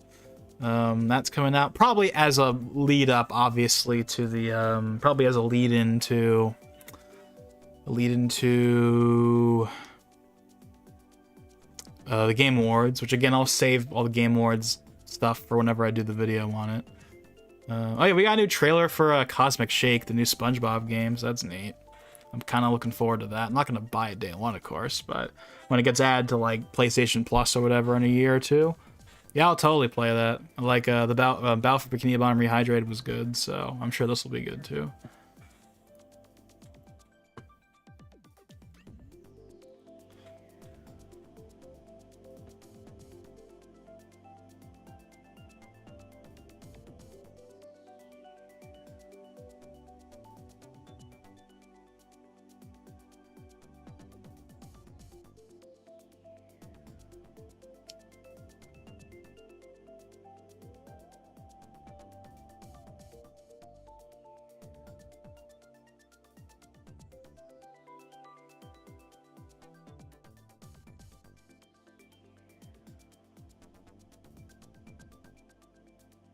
Okay, no one's really joining in here, so I guess we'll just go ahead and I just realized, can I not like can I not delete this? I think it might just stay there until it closes, which is kind of funny. Yeah,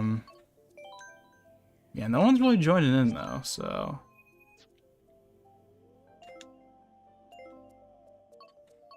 I don't know. I guess we'll just do matches, and I'm sure most of the matches are going to be the new stages anyway.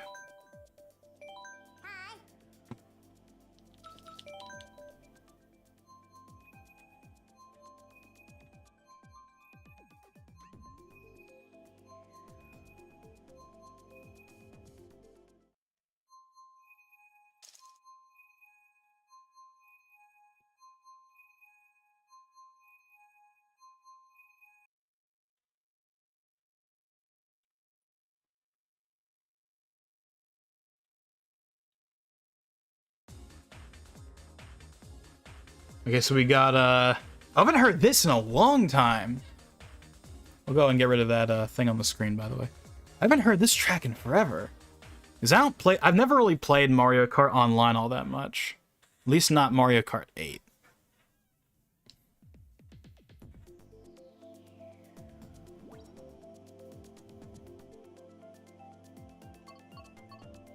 So we'll go ahead and kind of focus here on DLC stuff.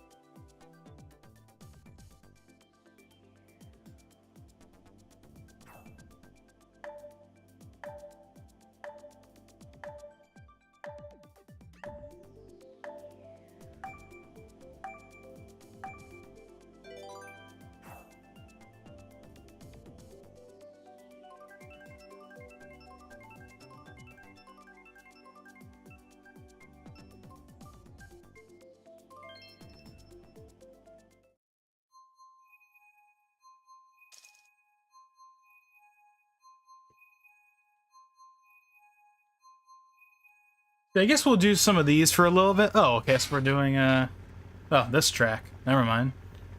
I wasn't paying attention to see which one got picked because I was looking over here.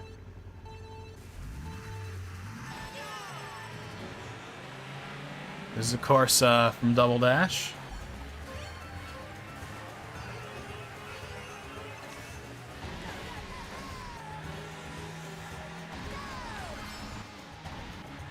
Whoa.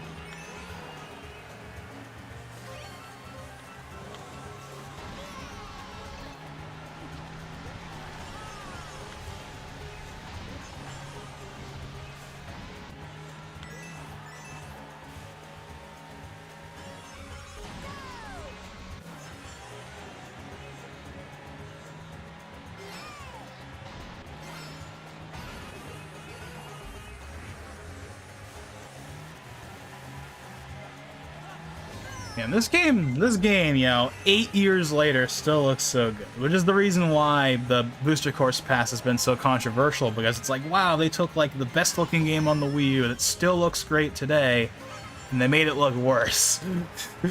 That's why it's so controversial. Like, if Mario Kart 8 wasn't such a graphical showcase, I don't think people would be as mad, but because it was such a graphical showcase now, and even, sorry, then and even now, it's like, man, I wish those Booster Course tracks looked as good as this, you know? I wish they did too. But I do like that they have been improving on them. Are we gonna get to the level of base game in Wave 6? No, but it's getting closer. Man, I wonder what Mario Kart 9 is gonna look like, because, I mean, I don't see why they wouldn't continue down this kind of, like, direction. Like, Mario Kart 8 already looks great. Just continue down that road. Just like imagine Mario Kart 8, but with PS4 like level visuals. Wouldn't that be awesome? That's what I imagine Mario Kart 9 is gonna look like whenever that comes out on the Switch too. At this point, because it's obviously not coming out on the regular Switch. Not with the DLC.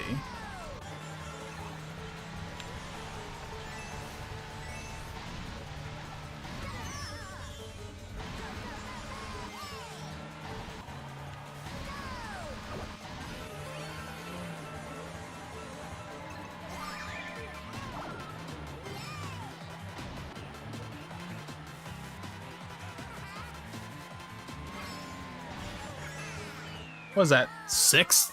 Eh. Yeah, it's not great. Do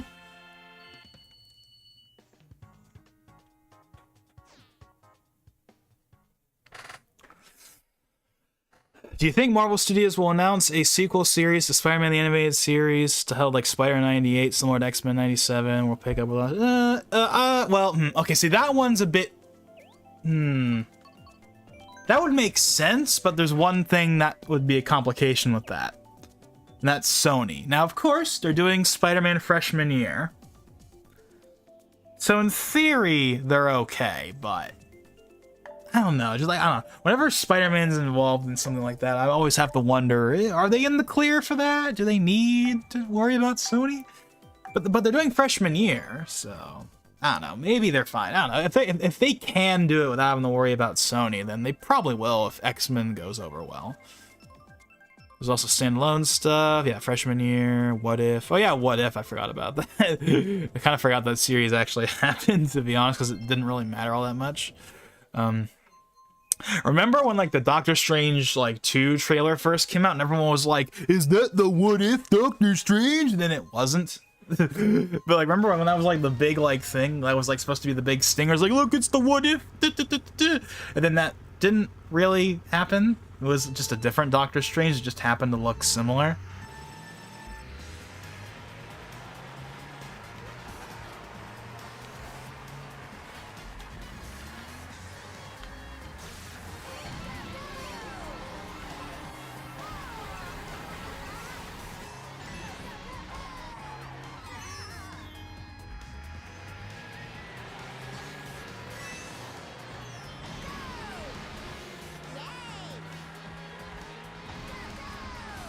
So yes, yeah. So you know how I was talking earlier about how like the grass in these like Wave 1 tracks really don't look that great? This is a prime example. Toad Circuit is like worse than this, but like the fact that there's like no texture, it's just a plain, like it's just green. There's no texture or detail like at all. It's just a flat shade of green with no detail. Again, it's more obvious in Toad Circuit, but it still doesn't look great here. I like that that's improved in newer waves. But I wish they would go back and retroactively fix it on these ones.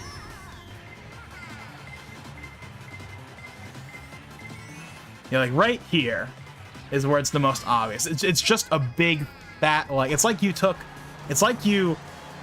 used the paint bucket tool, like, you know, in Paint or whatever. It's like you use the paint bucket tool over that entire like texture, and it's just green. There's no detail or anything whatsoever.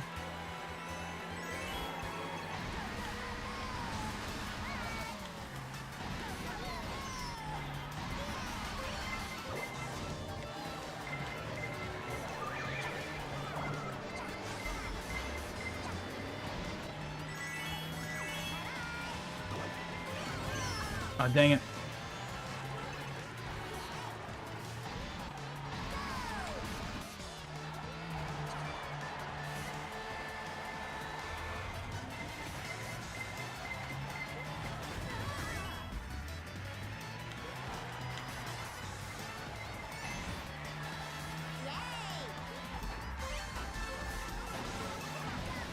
Ah, yes!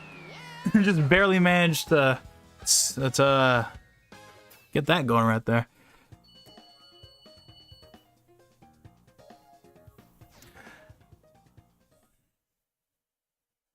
Spider-Man sophomore year. What's that? Is that like supposed to be season 2 of like freshman year? Is that like confirmed, or is that just like a rumor, or like where'd that come from? 'Cause I haven't heard about that at all.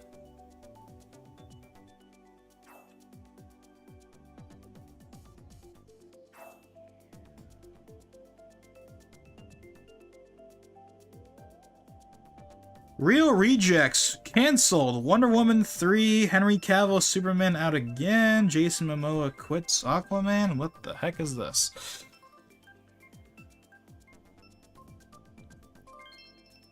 I have no clue. I don't know. Maybe I'll look into that later. That would seem kind of weird to me. Well, then again, with the new restructuring that's been going on with DC lately after the Discovery acquisition with David Zaslav, and all of the cuts he's made, including to DC with stuff like the Batgirl movie, maybe I shouldn't be that surprised that stuff is getting canned. But I thought that David Zaslav was like really big on getting Superman back. He was talking about how they've really WB is really underutilized Superman, and that they need to bring him back, and that he wants Henry Cavill back and all that stuff. And that's the whole reason why they teased him at the end of Black Adam. Is because Zaslav really wants Henry Cavill back.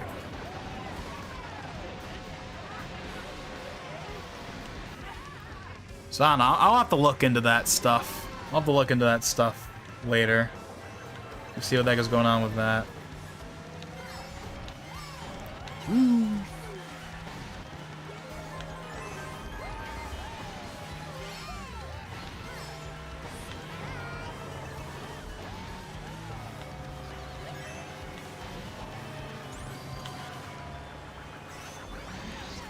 Ooh.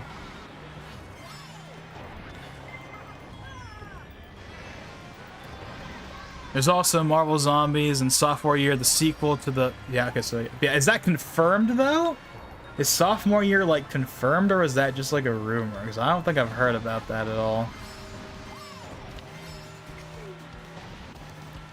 You know something I just realized that's going to be in Phase 5 that hasn't been, like, announced yet? Or at least hasn't been, like, shown off? The next Spider-Man movie.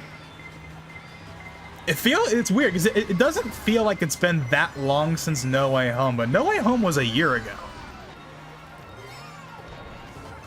And there's been a Spider-Man year, there's been a new Spider-Man movie every 2 years since Homecoming. Homecoming was 2017, Far From Home was 2019, and then No Way Home was 2021. So therefore, the next movie the beginning of the college trilogy is happening next year, which means we're going to be getting a trailer sometime next year. And yet no one's really talking about it. Like, people talked like about No Way Home like crazy, but to be fair, that's probably because of the fact that it was, you know, Toby and Andrew are coming back, and the Green Goblin and Doc Ock, all that stuff, which will not be there next time around to like really push the hype. Like, the hype for the next Spider-Man movie is not going to be as big as No Way Home. That goes without saying. But still, it's Spider-Man. You know, it's their most beloved character. You think there'd be more rumors, but maybe we just haven't reached that point yet. Maybe people don't really care. Maybe people are just too burned by the rest of Phase 4 to really muster any excitement for another Spider-Man movie. I don't know. Even though people are actually really optimistic coming out of No Way Home, how it's like, hey, look, Spider-Man in the MCU is now actually Spider-Man. That whole thing, right?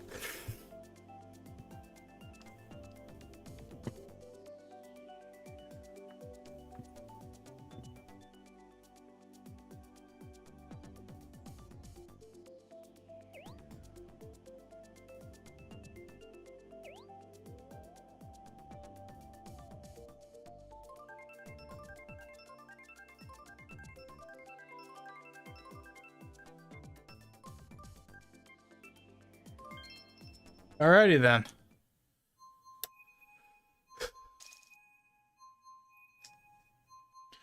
Also, the 90s Spider-Man show is made by Saban now and by Disney, so I'm going to declare. Yeah, well, the problem is not them owning the 90s show. That's not the problem. The problem is, do they own the rights to make a Spider-Man animated...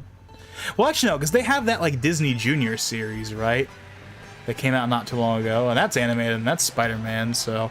If they can do that, they can probably do whatever they want, so I don't know. Or maybe Sony doesn't give a darn about Disney Junior stuff because it's Disney Junior and no one cares about that.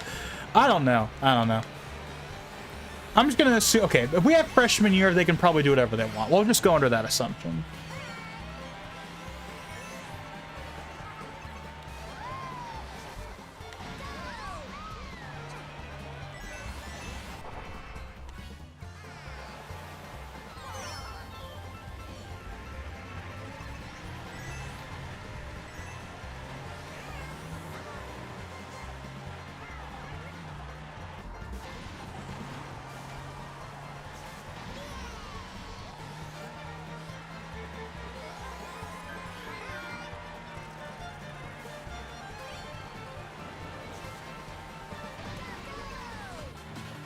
Oh, whoa, I almost fell off right there.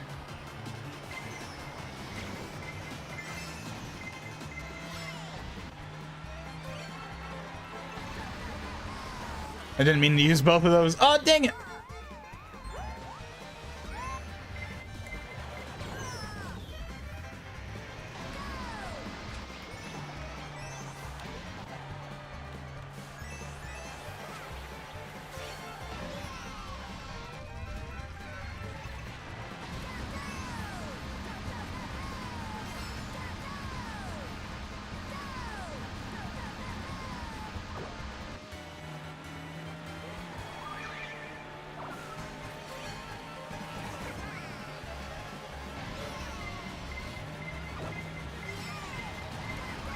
Whoa, I just barely missed that.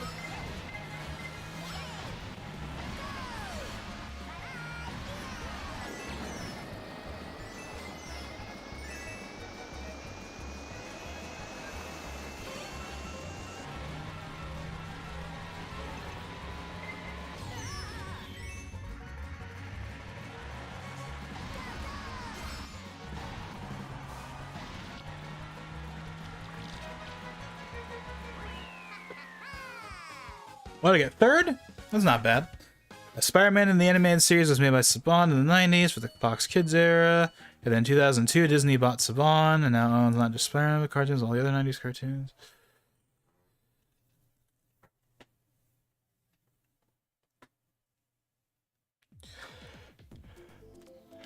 Waluigi pinball.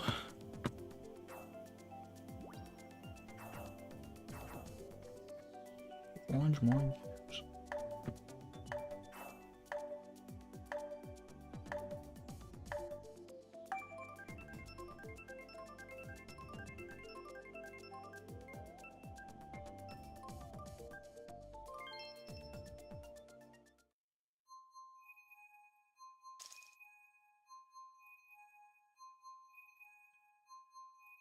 Mushroom Gorge, that works too. I know we're not really doing too much Wave 3 stuff right now, but we're still doing newer content, so... close enough, I suppose.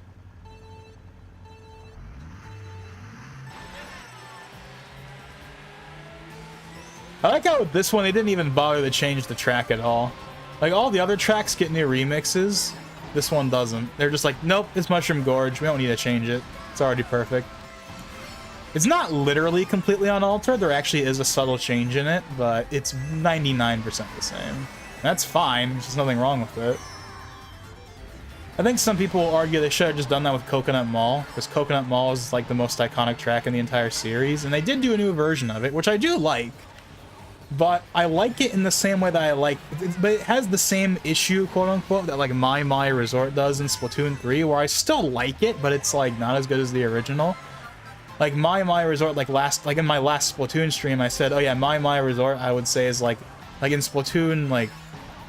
in Splatoon 3, it's, like, a B+, or an A- or whatever, but, like, in Splatoon 1, it's S. That's kind of how I feel about Coconut Mall in, like, at least the track, like, the actual, like, song. It's, like, it's good still, it's Coconut Mall, but, like, it's, like, a B as opposed to, like, the S-tier original, you know? It's good, but not as good as the original. But this one, though, they didn't even do that. They were just like, nope, we're just gonna leave it alone. We don't need to change it. That's fine with me, but, yeah.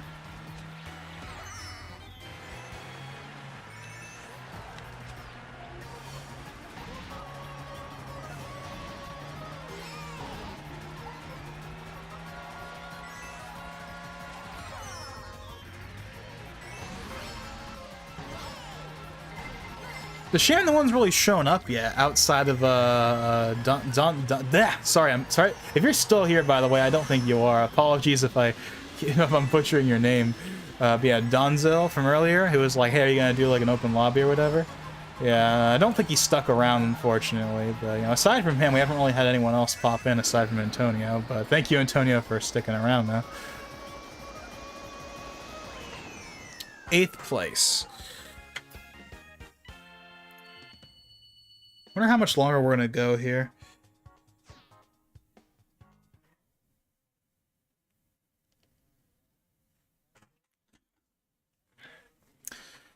Disney. Okay, sorry. Disney only owns the animated TV rights for Spider-Man, while Sony owns the live-action rights for the films and TV shows and the animated film rights for Spider-Verse. Okay, so Sony owns 3 out of 4, and Marvel and Disney own 1 out of 4 of like those. So it's like live action TV, live action film, animated TV, animated film. Sony owns 3 out of the 4.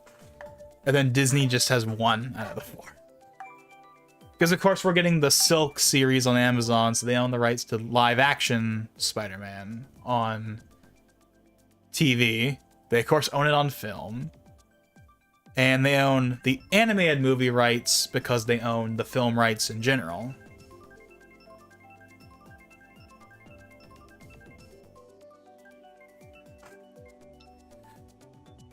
Or at least as far as the way how you're explaining it, that's what it sounds like.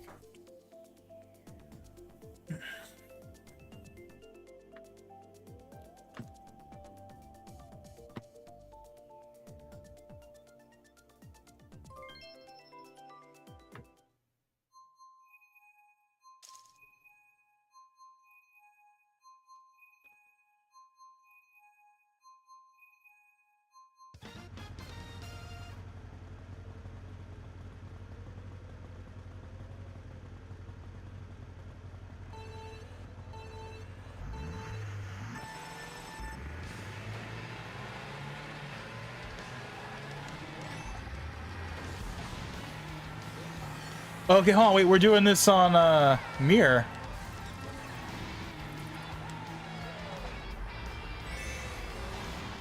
I wonder how long it's gonna take for us sitting on clouds to get the Wave 3 tracks up.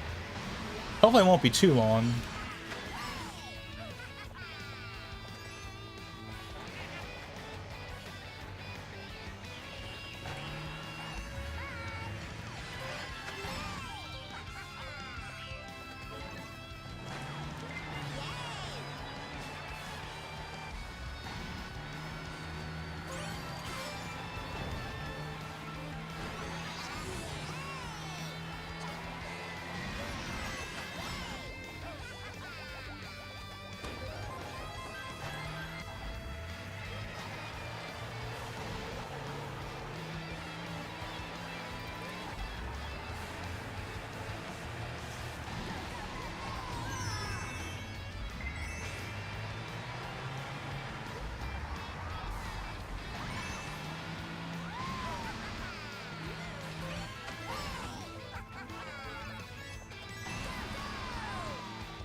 The textures on the trees could definitely be better.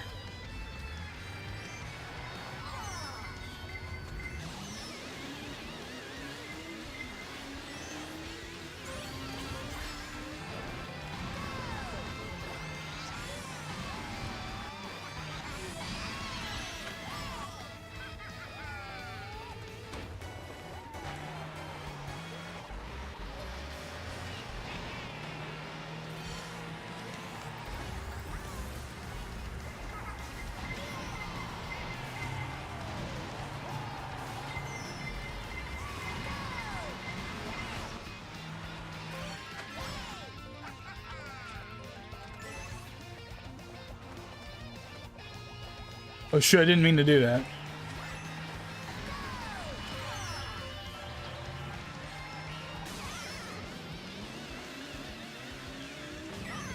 Oh wait, what? That was a little weird.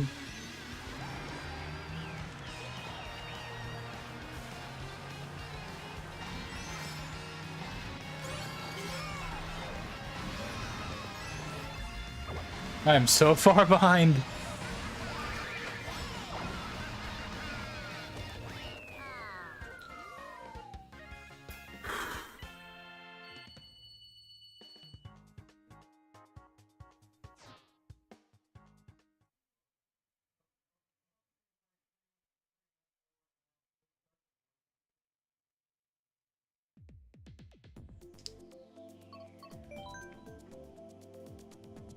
What a surprise, everyone's picking the new course.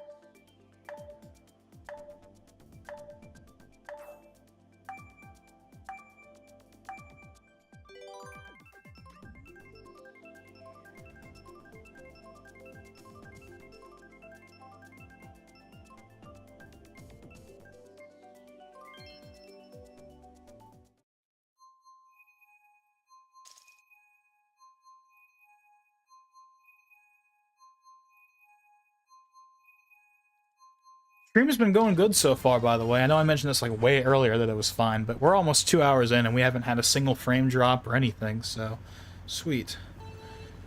We're streaming at 15K, by the way, 15 megabits at 1440p 60, and everything's going good so far. Still on H.264. I've been messing with H.265, but I've just been sticking to H.264 for the sake of simplicity for the streams, even though I can stream at HEVC, but I'm paranoid as heck about the bitrate because no matter what I do, in OBS at least, although this happens in a couple other programs as well, whenever you use HEVC, if you have it set to CBR, which is like the standard setting, it never holds the bitrate, which annoys the heck out of me. Even if I can't see the difference, it still bothers me. So it's like, I could either stream at a locked 15 megabits using H.264, or I can get what's basically a variable bitrate, even though it's actually supposed to be constant, but it's really variable, because that's just how it works for some reason, with HEVC, where when it hits the full bitrate of 15, it looks better, but then it also goes down in bitrate whenever there's not much happening on the screen. And that bothers me, because it's like, you know that classic saying of like, I paid for the whole thing, so I'm going to use the whole thing? That's kind of me with HEVC. It's like, hey, if I can do 15 grand on H.264, let me do 15 grand on HEVC without any compromises. I don't know. It might just be a built-in part of the spec, though. It might be legit how HEVC is designed, though. And to be fair, I have done tests to be like, okay, let me actually give this a chance. Let me actually give the dynamic bitrate a chance. Let me see if it actually makes a difference. And for what it's worth, with the couple of tests I've done, I haven't seen a, like, big dip in quality whenever the bitrate drops. Because whenever the bitrate drops, it's normally when there's not much happening on screen, so therefore there's not going to be much pixelization anyway. So maybe I should just trust HEVC and be like, screw it, we'll just use it anyway. But, I don't know. Then again, maybe me not committing the HEVC is just delaying the inevitable, because as far as I'm aware, AV1 works the same way, where even if you have it set to a fixed bit rate, it's not really going to be fixed. It's going to be dynamic depending on what's on the screen. And obviously I'm not going to give up AV1, because AV1's like a big upgrade. So I don't know. Maybe I'm just being really paranoid about numbers. I care more about the number than the actual image quality. Because image quality-wise, I've had no issues with HEVC. It's just the number that bothers the hell out of me. Like, oh, the number goes down! Therefore, it's worse than H.264. Therefore, it's not worth using, even though it really doesn't matter. It's like, but it just bothers me personally.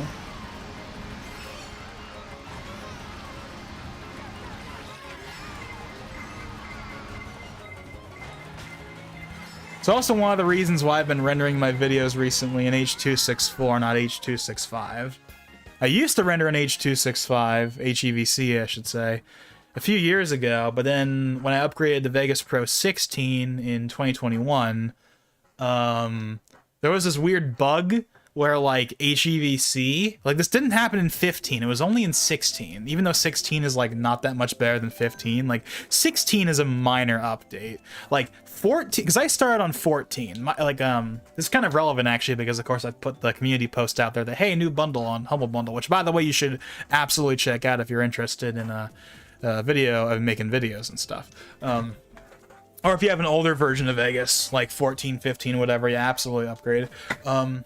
It's like $25. It's like, why not?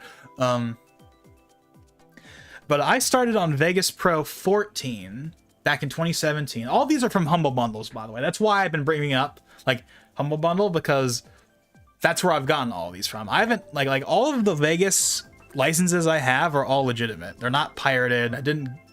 You know, like, they're all legit. I just got them from Humble Bundle because they're so cheap. So, in 2017, when their first Vegas bundle came out, I believe, or maybe it was the second one, but I just missed the first one, I don't know. Point is, like December 2017, they put out, like, the first Vegas bundle that I got, which was Vegas Pro 14.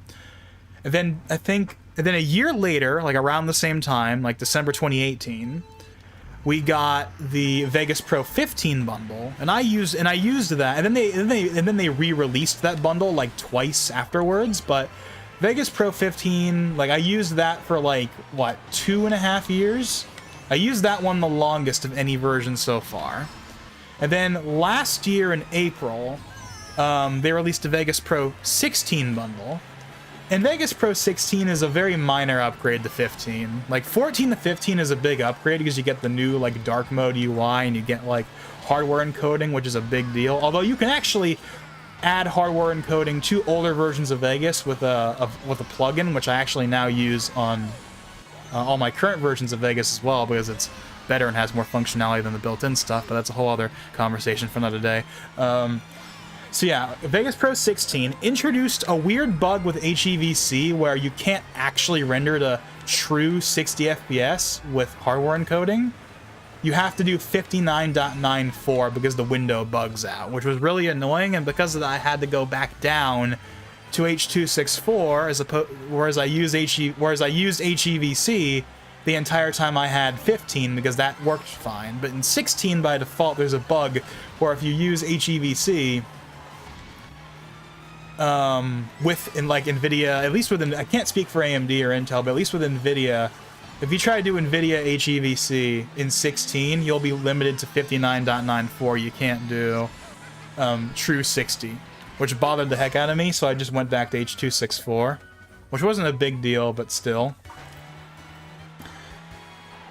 But then I discovered, I'm probably gonna butcher the name, but a Vodacur, if anyone's heard of it. It's basically this plugin for Vegas, as well as other video editing programs, like, for example, Premiere supports it, as well as DaVinci Resolve. So all of the major video editing programs support this plugin, and it's a pretty cool plugin. It gives you, it's basically a rendering plugin that gives you access to a lot more encoding options and stuff like that, and it's pretty awesome, and I've been using it for the last couple of months. And yeah, and it works with Adobe Premiere all the way back to CS6, which is kind of impressive because, of course, CS6 was the last version of Premiere to not be a subscription. So if you still have that from like 10 years ago, you can still use Vodacur with it, which is pretty cool. and get like, you know, AV1 support and stuff like that, that I'm sure that, you know, obviously was not even a twinkle in anyone's eye when that old version of Premiere came out. As for Vegas, they also have a pretty long compatibility list. Vodacur supports Vegas 12 and newer. Yeah, you heard me right, 12. So it also goes back like a decade, basically. The first version of Vegas that most people probably used was Vegas Pro 13, because that's the one that was wildly pirated like way back in the day. But if you have any of like the Humble Bundle like deals from like 14, 15, 16, or now 18, you can go ahead and download Vodacur and get yourself hardware encoding for 14 if you still have that, which will be a big upgrade for render times and stuff. And even in the newer versions that already have hardware encoding out of the box, you get more options and stuff, so it's pretty cool. Definitely recommend it. I've had a pretty good experience with Vodacur so far. And if you're on even like Premiere or whatever, like I would definitely recommend giving it a shot. But definitely if you're on Vegas, because I can vouch for Vegas, you definitely wanna check that out. This video is sponsored. This stream is sponsored by Vodacur. No, it's not. But seriously though, check that out though, and also go check out that Humble Bundle deal while it's still around, because it's pretty. Because you know, it's pretty sweet. Again, not sponsored, because I mean, look at my subscriber and view count. You think I can get a sponsorship?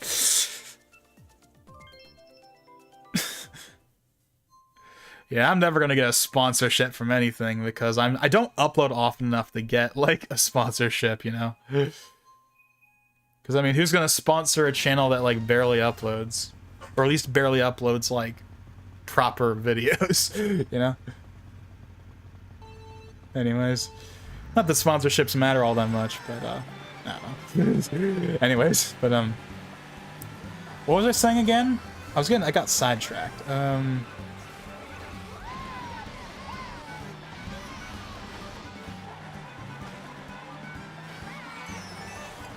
Oh yeah. HEVC. Yeah. So I used to render in HEVC. And then because of that bug in 16 that you can fix with the Vodacur plugin, I should add, that problem is fixed as long as you use that. But if you use like the stock main concept HEVC, that bug will be there. Although that bug is fixed in I think in 17 it's still there, but in 18 it's fixed. So if you have 18 or newer, then if you just use the main concept HEVC, you're fine. Otherwise, just use Vodacur.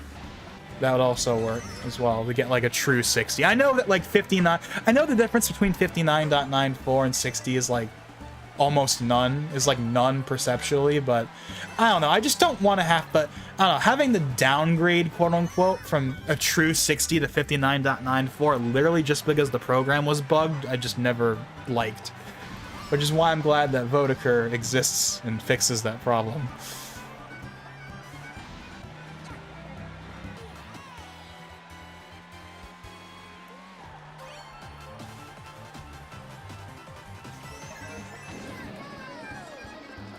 I'm really far behind.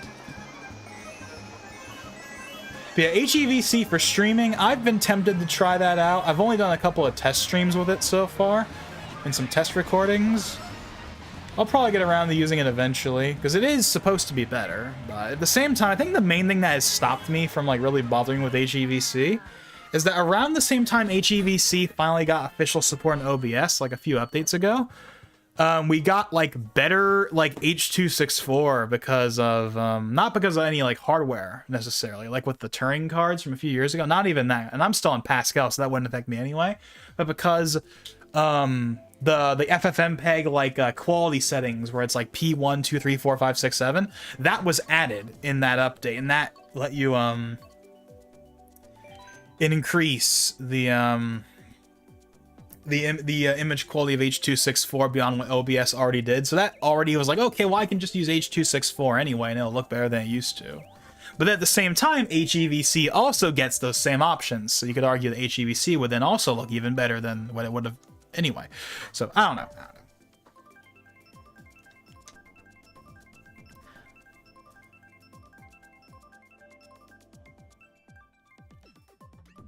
2 hours? We'll probably do a couple more matches and then we'll call it.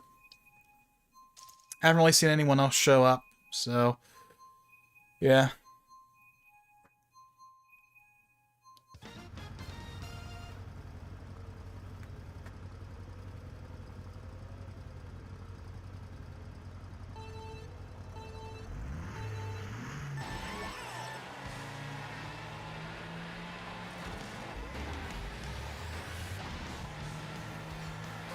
Probably the biggest upgrade, going back to Vegas real quick, probably the biggest upgrade I personally get going from 16 to 18 is support for, actually there's two features. There's the ability to fully back up a project, which is something which I think might have been in like 17 or whatever, but that's something I've always wanted, is the ability to like truly like have like a complete backup of everything. It doesn't work quite the way I envisioned it, but it works effectively as good as I needed it to. Basically how it works is if you export a project, what you do is you basically takes all the files from that project and it puts it into like a folder, or you can put it into a folder, and then that's how you can have it archived. That's something I might do actually in the future. So like if I ever need to go back to one of my older videos and like edit or remaster them, I'll have all of the original files still, even if they're deleted on the main computer. I might do that. Like maybe, hey, that'd be a good use for the Blu-ray discs I have laying around, because I'm one of the 2 people out there that have a Blu-ray burner and burnable Blu-ray discs. So that might be something I could use it for. Like I could use that to back up like certain projects, assuming that I could fit them all on the disc though, because those are 25 gig Blu-ray discs, which sound like a lot, but considering that I like to record at high bit rates, that might be too much for certain projects unless I like compress them or something, but I don't know.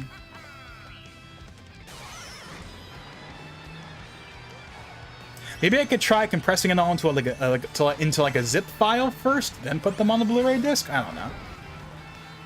But the point is like the ability to like back up a project properly is something I have now, and also 8K support. Vegas Pro 16 only went up to 4K, and I know what you're gonna say. Oh wow, only 4K resolution. I know. And I'm not gonna sit here and pretend like 8K really matters right now. It doesn't, but it's nice to have for the sake of future-proofing. You know, so, you know, down the line, if, you know, for some reason I don't have a newer version by then, you know, I will be able to mess with 5K and 8K. I'll probably do 5K more so than 8K, because 5K is a lot less demanding than 8K, in the same way that 1440p is a lot less demanding than 4K. Because that's what 5K is. 5K is the 1440p of 8K. Or sorry, like, you know how there's 1080p, right? We have 1080p. Then we have 1440p as like this in-between resolution, and then we have 4K as like the big upgrade. Well, for 8K, it's the same thing, where 4K is 1080p, 5K is 1440p, and then 8K is 4K, or whatever, right? You get the idea? And also the current 1070 I have with its Pascal era NVENC that's now 6 years old, it can actually do 5K. Fine. 8K is pushing it, but it can. I know it can do at least 8K 30. I don't know if it can do 8K 60. I think last time I tried to do 8K 60, I got like artifacts and stuff, so I think that might be pushing it. But I know I can do 5K 60 and 8K 30 on the current card. But of course, once I get like the Intel Art card for the AV1 or whatever, then that won't matter. Then I can just do 8K 60 all day and not have to worry about anything. But of course, am I gonna start uploading videos at 8K just because I can? No, because I don't have any 8K anything. You know, like, the consoles don't do 8K. PC gaming barely does 8K with like the 4090. I don't have 8K. I don't have an 8K phone. I have an iPhone 8 Plus still, like 4 years later, and that's 4K 60 max. Like I have no reason outside of bitrate to upload at 8K, or even 5K for that matter. And I know, I'm the person that's all 4K, 4K, 4K, because bitrate, YouTube's 1080p sucks. You gotta have 4K for a good bitrate. And that's why even if all I talk about is like Nintendo stuff for the most part, it's still worth uploading at 4K for that higher bitrate. I'm the person that's been saying that for a while. And yet, I'm sitting here like, I don't need 8K. And that's because that, I think, is going a bit far. 5K, that one I could maybe justify, but 8K, okay, well, first I can't do 8K 60 right now, so even if I wanted to do 8K, I couldn't, because I wouldn't be able to do 60 correctly, and of course I don't want to give up frame rate for the small bitrate improvement I get from going from 4K to 8K. 8K does have a higher bitrate than 4K. What a shocker. But it's not so much higher that it, like, makes it... But that I feel like I need to do it that way. I think the absolute highest I would go is 5K. Even that is probably on... Like 4K is just fine. 4K looks good enough. I'll upgrade to 5K probably at some point, but right now 4K is fine.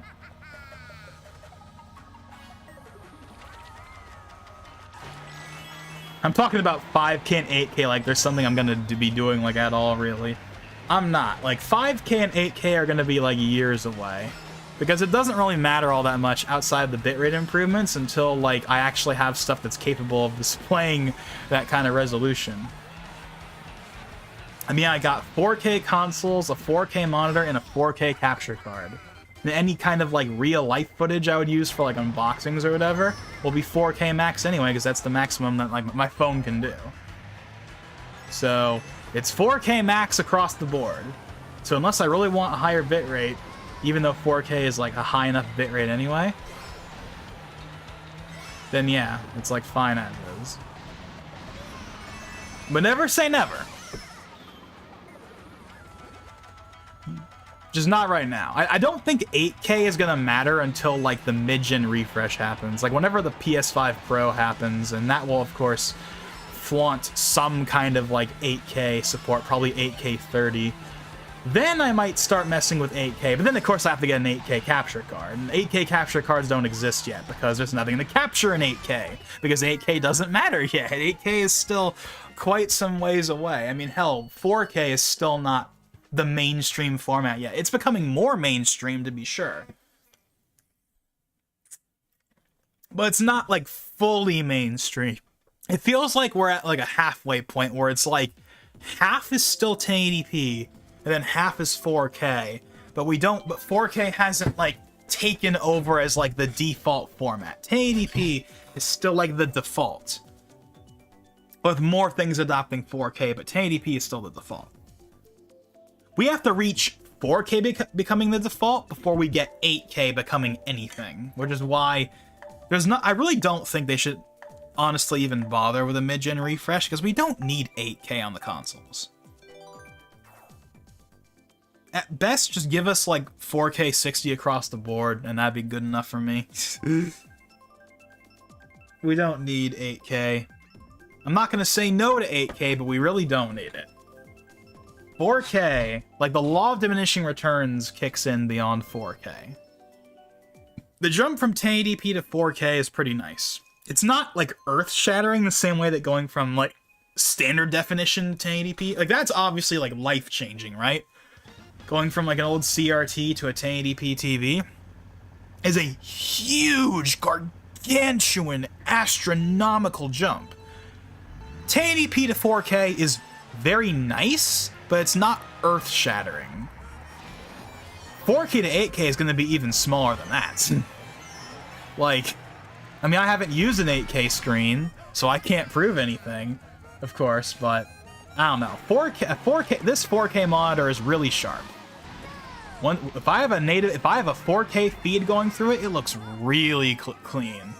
Looks really good, like really, really good. I have no complaints with the sharpness on this thing, which is why I basically plan to run this monitor completely and totally into the ground and not upgrade until like, yeah, until like 8K or 5K becomes more of a thing. Now, I know 5K has technically been around for a while. In fact, if you go back, the 2014 iMacs infamously used 5K panels, so 5K is not a new technology, obviously, but it's still pretty niche. And even then, what's the point in buying a 5K monitor if like I can't... Like, here's the thing. I would only buy a 5K monitor if the console supported 5K, in the same way that the consoles now support 1440p. Like, if I could downsample 8K to 5K on a 5K screen, or if the consoles just had straight up 5K native output, like how they have 1440p native output, then you know what? Then maybe I'd consider it. But unless that happens, I have no reason to not just run this 4K monitor completely and totally into the ground until 8K becomes affordable in like 5 years. Then I'll move up to 8K.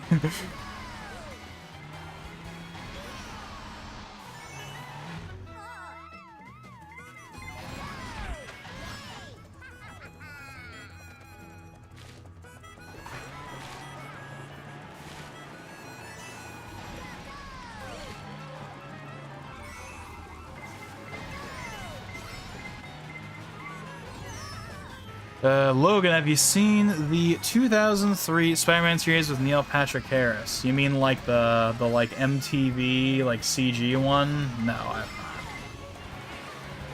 I haven't seen any of those series, by the way. I haven't seen Spectacular or the 90s series or any of that stuff. I might one of these days, mainly Spectacular because of how, well, spectacular the reputation for that series is. It's right up there with Daredevil in terms of being like pinnacle Marvel for people.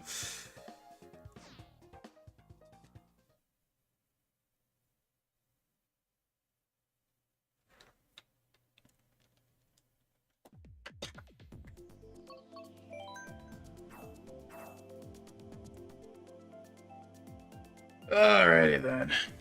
Yeah, you know, just out of curiosity, let me see how much 5K because yeah, 8K is like way like that's not happening for a hot minute. But what about 5K? 5K monitors are probably not ridiculous. 8K monitors will, but not 5K. 5K is like close enough to 4K that it's probably not too much more than a 4K display. And just to be clear, when I say 5K, I mean like standard 5K, as in like, you know, 5120 by 5120 by 2880, which is like the 16 by 9. Like not, so I'm not talking about ultra wide or anything like that. Like regular, plain old 16 by 9. Dell Ultra Sharp. Oh yeah, the Apple Pro Display XDR. Obviously that's not happening, but yeah, that's a thing. MSI Prestige. Apple Studio Display. LG Ultrafine. Let's look at that Dell one. $2,000. Jesus, I thought they came down to like 1,000 by this point. And of course, these are all going to be 60 hertz displays. I should probably point out they're probably all like 5K 60, which is another reason why I kind of don't want to bother, because it's like, well, not only will they obviously be expensive and also not have any real content to power them because everything is still 4K at max. Unless you're on PC, I guess, and you have like a 4090. But also, whoops. I'm like half paying attention right now.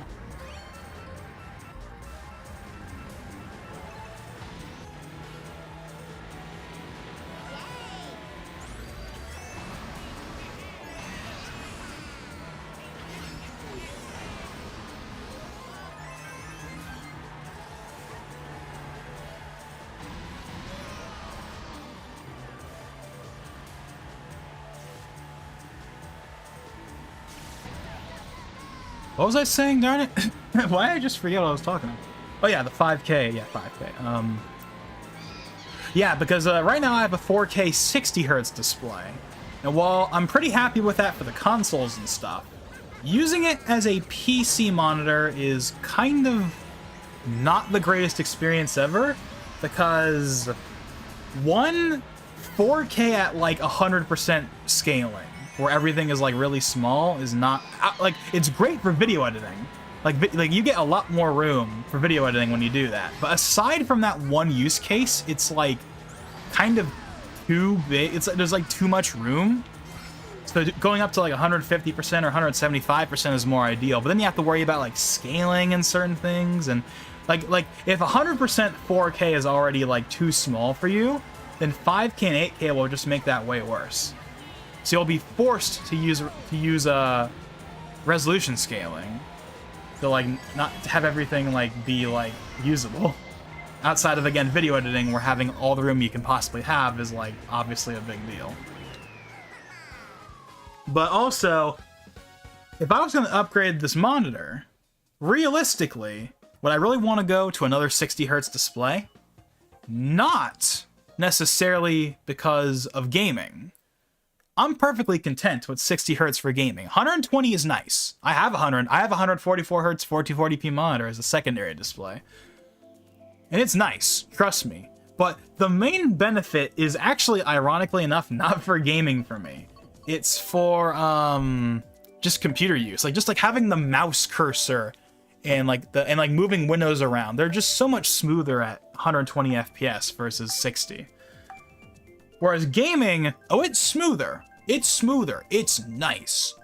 But it's not earth-shattering. 60 hertz is still totally fine. As long as it's a stable, smooth 60 FPS, I'm totally content with that. But for computer usage, that high refresh rate is really, really nice. Just the responsiveness of the UI in Windows at 120 FPS is much more important to me than 120 FPS for gaming, as weird and backwards as that may sound.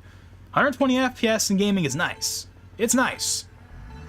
But it's not a requirement. That being said, if I was going to upgrade to say a better 4K display, then it's going to be one that's like 4K 120, right? Like, why upgrade from 4K 60 hertz to 4K 60 hertz? That doesn't make any sense. If I'm going to upgrade, it's going to either be to 5K, 8K, or we'll stick to 4K, but we'll get like 120 hertz, 144 hertz, and then we can get so that would be nice. But it's not a requirement. Again, I'm perfectly happy with the current monitor, at least as a gaming display. Again, as a computer monitor, I prefer the 1440p display because everything fits better, and also you get the 120 hertz. The monitor itself is 144, but I actually lock it at 120 for the sake of frame pacing whenever I use 60 FPS stuff. If I play a game at 60 FPS on the 120 hertz display, everything will sync up correctly and not be weird. Whereas if I did 144, the frame pacing would be wrong. Same goes for whenever I'm editing videos, by the way. Watching a video on YouTube or editing a video at one of those non-standard frame rates, 144, will just make everything not be perfectly correct. I even see this on I have an old Dell 4x. It's actually 5x4, but we'll just say 4x3 because it's basically the same thing. I have an old Dell 4x3 screen that I use for my laptop and my secondary Pentium D computer that I mess with every now and then. That display goes up to 75. It's 1280 by 1024, and it goes up to 75 hertz. And 75 hertz, even though it's only 15 hertz more, is quite a bit smoother. It's not 120 hertz smoother, but it is smoother than 60. What a shocker. But whenever I watch a video that's 30 FPS, for example, on that 75 hertz display, when I have it set to 75 hertz, there's stuttering because it's the frame pacing not lining up. But if I turn the display back down to 60 hertz and then I watch the 30 FPS video, then it's nice and smooth because, of course, 30, 60 all divides evenly, all that stuff. Which is the reason why, by the way, the consoles support 120 FPS, but not 144, even though they technically could. It's because they want to maintain that compatibility with with 30 and 60 FPS and being nice and smooth, right? It's the whole reason why 30 and 60 are even a thing, by the way. You ever wondered why don't we have 40 or 50 FPS? That's why, because of frame pacing. It wouldn't jive well with the refresh rate. Now, of course, 40 FPS is starting to become a thing in some games as an optional mode for 120 hertz displays because it lines up with 120 hertz. If you divide that, 40, 80, 120, it all lines up. But you would never want to use 40 hertz for a 60 hertz display because the frame pacing will be wrong and everything will be stuttery and bad. But if you have 120 hertz, then 40 actually makes some semblance of sense.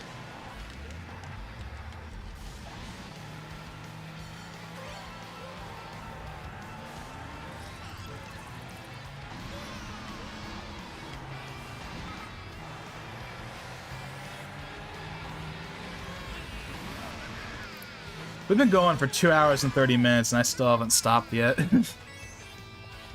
Okay, but I think, for real though, we're actually gonna call things soon. Actually. Because I still need to do that Game Awards video, and also I'm hungry, so there's that too. Probably once I'm done eating, I'll go ahead and record that sucker and get that out of the way.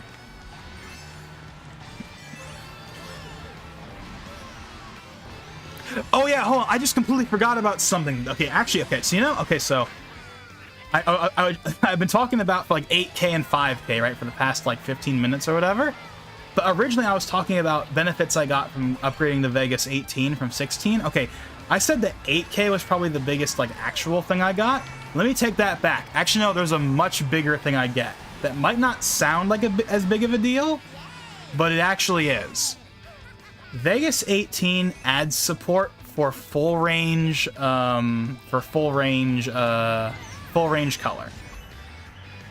Every previous version of Vegas only had limited color, but Vegas 18 lets you render at full range, something that has been a problem for years for me. It hasn't been a big enough problem, but it has been a problem. Like, for example, have you ever noticed, to anyone that's been like really paying attention, have you ever noticed how, like, so of course the Nincast, right? I have the thumbnail, then I have the actual like thing that goes in the video, and they look basically the same aside from like the little bar at the top that has my like logo on it.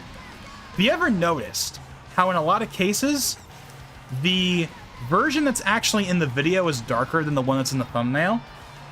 That wasn't me. That's just what Vegas does, because that image is a full range image and it has to squish it down into limited, and because it's a mismatch, it like darkens the image. And there's no way, and okay, there actually is a way you can fix that. But you have to use like a plugin and apply it to every single clip, and I'm too lazy to do that.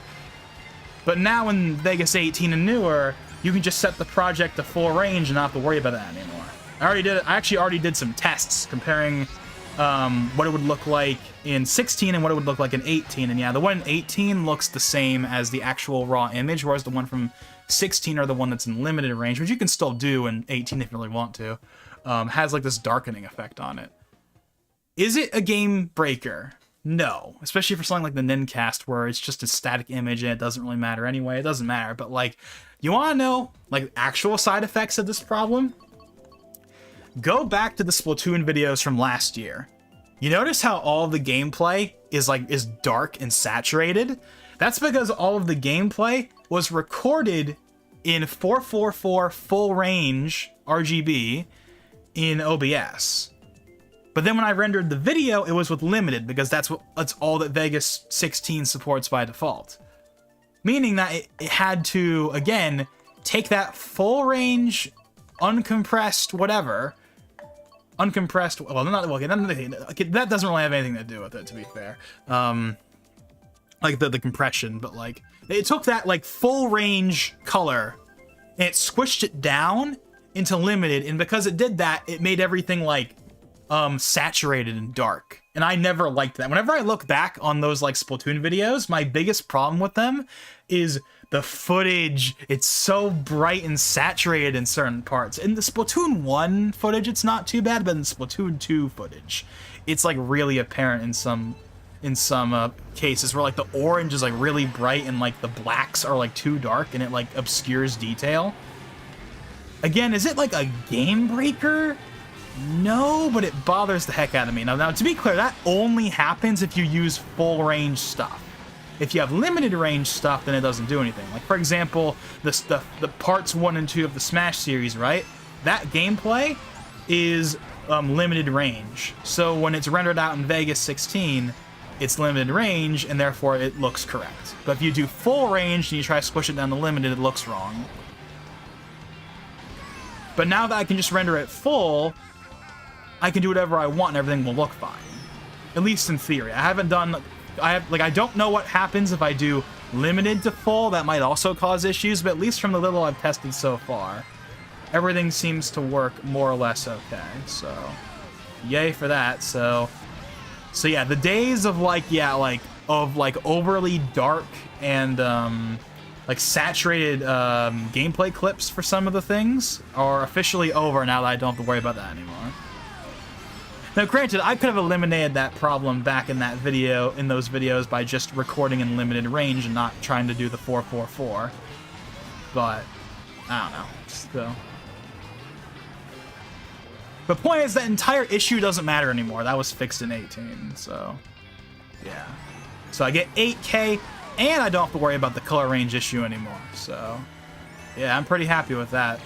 Also, 18 is the last version of Vegas before they did their like their UI revamp in 19, where they changed like the colors, where they changed like the color scheme to something that I really am not a big fan of.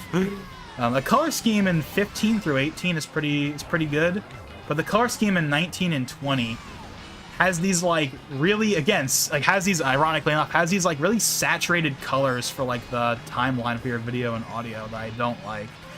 And you can't change them back to the old colors either, so you just kind of have to deal with it. So in some respects, I actually have the best version of Vegas available. Even though 19 and 20 are obviously better because they're newer and they have more features, like 18 has like the color palette that I prefer, so yeah. I mean, of course, if newer versions come to Humble Bundle, I'll grab. Every time Humble Bundle puts one out, I'll upgrade. Because, like, why not? It's so cheap. There's no reason for me to not upgrade when they're so cheap, right? It's not $100, it's not $200, it's like $25. Every, like, what, 2 years they put out, like, a new version on Humble Bundle? Now, to be clear, they're outdated. Like, the newest version of Vegas, like I said, is Vegas 20. So 18 is 2 versions behind, but, like, it's not a big deal. And also, it was last updated in May of 2021, so, like, it's only, like, a year out of date in terms of, like, functionality. And I'm sure most people wouldn't even care about the new functionality that comes in 19 or 20 anyway. Like, from a functionality standpoint, honestly, even, like, Vegas Pro 14 does everything I need it to do. The main upgrade from 14 to 15 was hardware encoding for rendering. That was the big reason why 14 became obsolete for me once I got 15. I wouldn't even install it on any of my secondary systems because I just, like, the improvement for the render times is that big of a deal. But now that I have the Vodacure plugin, I can actually retroactively add hardware encoding to 14. The newer versions are still better, but that's something that makes like if for whatever reason I needed to use Vegas Pro 14, for whatever reason, I could use it just fine, because I can just use Vodacure and get my hardware encoding, so the video render times won't be dumb. In terms of functionality, it's Vegas. Like, Vegas, you know, it kind of prides itself on being, like, the same program, like, 15 years later. Which I don't have a problem with, because if it ain't broke, don't fix it, although many people will argue that it is broke. Vegas is kind of famous for its crashing issues, and in full disclaimer, in Vegas Pro 14, I did have my fair share of crashes, but once I got 15, that pretty much went away. So, yeah. Take that for what you will. Plus, I have a habit of, like, constantly saving all the time anyway, so even if it does crash the few times it does nowadays, I save, like, all the time, so it doesn't make a... So it's not a huge deal most of the time, but yeah. I haven't used Vegas Pro 18 that much yet, because I just got it, because the bundle just came out recently, but I haven't had it crash yet, so that's a thing. I know Vegas Pro 18 was kind of famous for being, like, having a lot... For at least when it first came out, for being very crash-prone. But I haven't had any issues with that so far, so I don't know. Yeah, just to be clear, you know, I've been using Vegas for 5 years, and I have no intention of switching away to something like Premiere or DaVinci Resolve. But obviously, Vegas ain't perfect. I like Vegas, but obviously it has its flaws.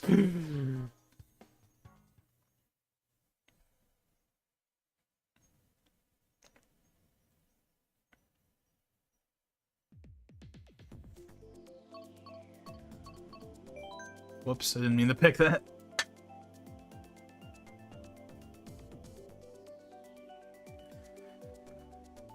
MCU Phase 6 has Deadpool 3, Fantastic Four, Avenger... Okay, so Deadpool 3 is a part of...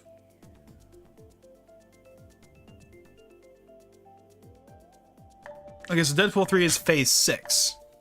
Okay. Fantastic Four, Avengers... There's also Wonder Man... Wonder Man? think I do remember hearing about that, but that just sounds like weird Wonder Man. Vision Quest, I wonder what character that is. The Wakanda show, oh yeah, that's right, that was announced a little while ago. And then, and of course, Spider-Man stuff. We're gonna get a Spider-Man movie next year, because that's how the pattern's been so far. So Phase 5, well, every phase will have a Spider-Man movie, basically. Phase 4 had one, Phase 5 will have one, and then Phase 6 will have one.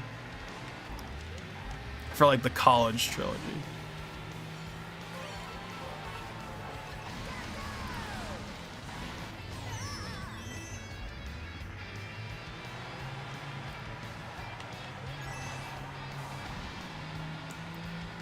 Yeah, speaking of DaVinci Resolve, now, yeah, if I was going to switch away from Vegas, it would probably be to DaVinci Resolve, because I have no interest in paying for Creative Cloud. And frankly, even if Adobe went back to offering standalone licenses again as an option, I probably still wouldn't be interested. So the only other real option is DaVinci Resolve in terms of like mainstream, like popular, you know, beloved editing programs. And a lot of people will swear by DaVinci Resolve because it's you know, it's used by Hollywood, it's one of the big boys, and it's free. Now, there is a paid version that offers more functionality, including the ability to render up to 32K resolution! Yes, you heard me correct. I just said that. Yeah, the DaVinci Resolve Studio, which is the paid version, goes up to 32K resolution.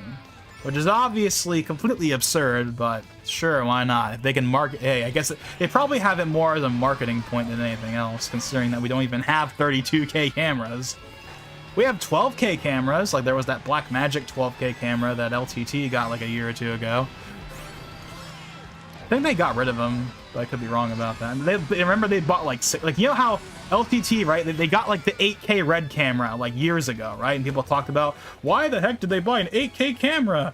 And we got, you know, the now iconic, you know, video of like Linus talking about the privilege of like of us like of them like having to pay for all the accessories, and it's a classic video, right? Like that red camera unboxing is like a classic. That's a classic right there. It's an absolute classic video of Linus just being pissed off at how they have to pay for all the accessories and how much they have to pay for all of them.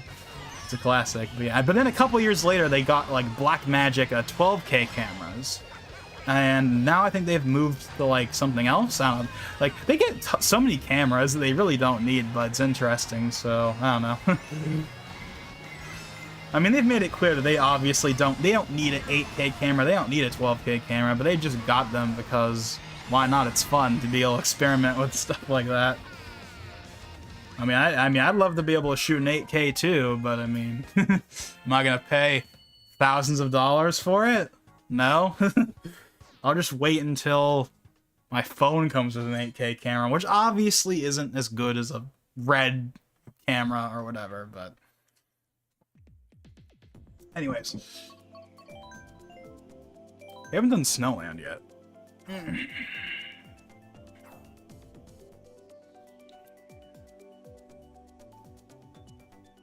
But yeah, DaVinci Resolve though, yeah, the paid version goes up to 32K, but the free version goes up to 4K, which would be a downgrade from the 8K that I now have with Vegas, but obviously for 99% of people, 4K is more than enough. But every time I've tried to use Resolve, I've never been able to really figure out how it works. That's the kind of thing I have to put time into figuring out how it works, because I know how to use Vegas, right? Again, I've been using it for like 5 years now. I know how to use Vegas, whereas Resolve is completely different. It is very different than Vegas in just about every way. So I have no clue how to use it. So I'd have to like really put in time to like see how I could make that be a thing. But again, I probably wouldn't do that unless there was a really good reason for me to do. Like for example, if Vegas ever goes fully subscription, which I don't think they're gonna do, and they've said they have no plans on doing, and I actually do believe them on that, because they give a lot of very like real reasons as to why they wouldn't do that. Now, of course, Vegas does have a subscription offering, They have Vegas 365, which gives you, like, you know, all the latest updates all the time, all that stuff you'd expect. But you can still buy standalone licenses like you've always been able to. And that right there, I think, is the true ideal. Everyone likes to vilify subscription services as being the devil, but the problem isn't really subscription services. The problem is getting rid of the ability to buy something outright. That's the main problem, right? If people could buy Premiere, if they could buy After Effects, if they could buy Photoshop, if they could buy a license key, even if it was just for one version like the old days, then no one would complain about Creative Cloud. The only reason people complain about Creative Cloud is because it's your only option.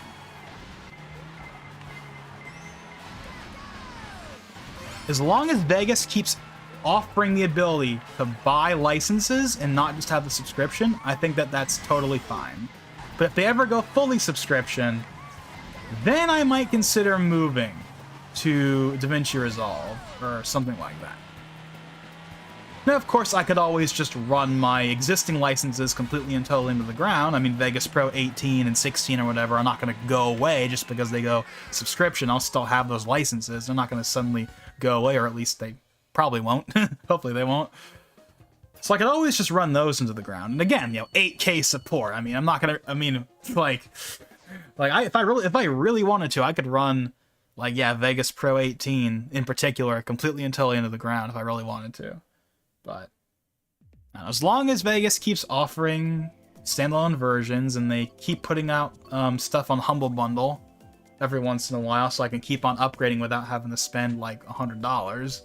Because I can get an upgrade price. Like, if I wanted to get Vegas 20, which is the newest version, Vegas 20 is like 100. I think it might be $80 right now because of a holiday sale. Like if I got, because if you have an existing version of Vegas, you get like an upgrade. Like you get like an upgrade discount.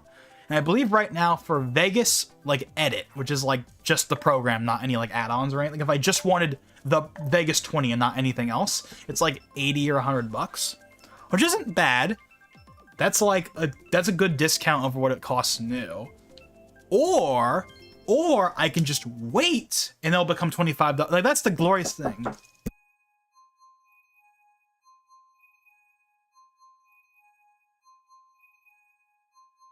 Yeah, that's the glorious thing about Humble Bundle is you can just wait. You don't want to pay full price or even a discounted price for a version of Vegas now? No problem. Just wait a couple of years and it'll be $25 on Humble Bundle, right? Like 2 years ago, if I wanted to get Vegas 18, it would have been like $200, $300, maybe $120 if I wanted to get the discount. But now I can get it for $25 because it's on Humble Bundle. Yeah, it's 2 versions out of date, but like, who cares? It's not that out of date. It's not like an ancient version or anything. It's only 2 years old. And it was last updated last year, so it's still fairly up to date.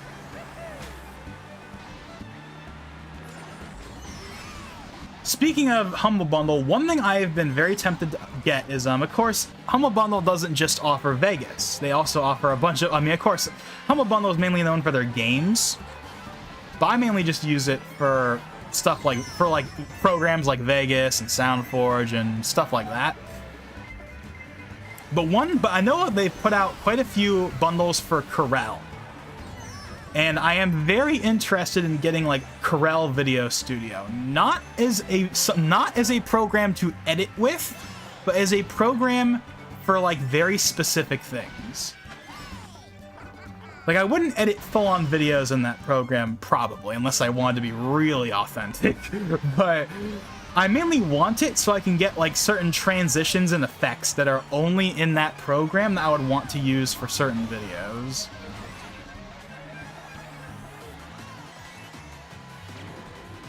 And full disclaimer, I actually do have a totally legit copy, a totally 100% no real guys, copy of like Corel Ultimate, I think, like Corel Video Studio Ultimate, that I have obtained from somewhere. That I have literally just so I can mess with it for those like couple of things. But I'd like to have an actual legit license key though. Because yeah, I think like a month ago I saw they had like Corel Video Studio Pro like 2021, I think. Maybe even was it 2022 or was it 2020 or 2021? I don't know. Right now I have the 2020 version, so I don't know. Okay, this is gonna be our last race. Like, actually for real this time. Like, actually.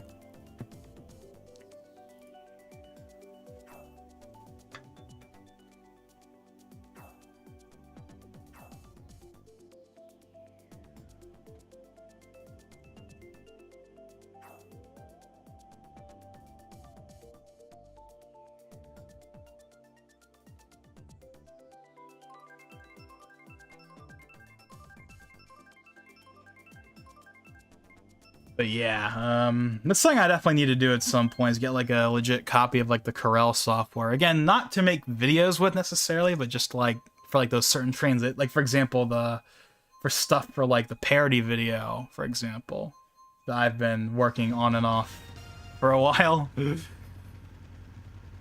Like that's something that I've used Corel for, to get like the authentic, like to make everything nice and authentic. But yeah, I don't know.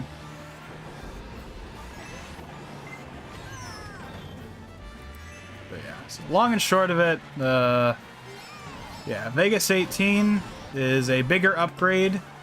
Sorry, going from 16 to 18 is a bigger upgrade than going from 15 to 16.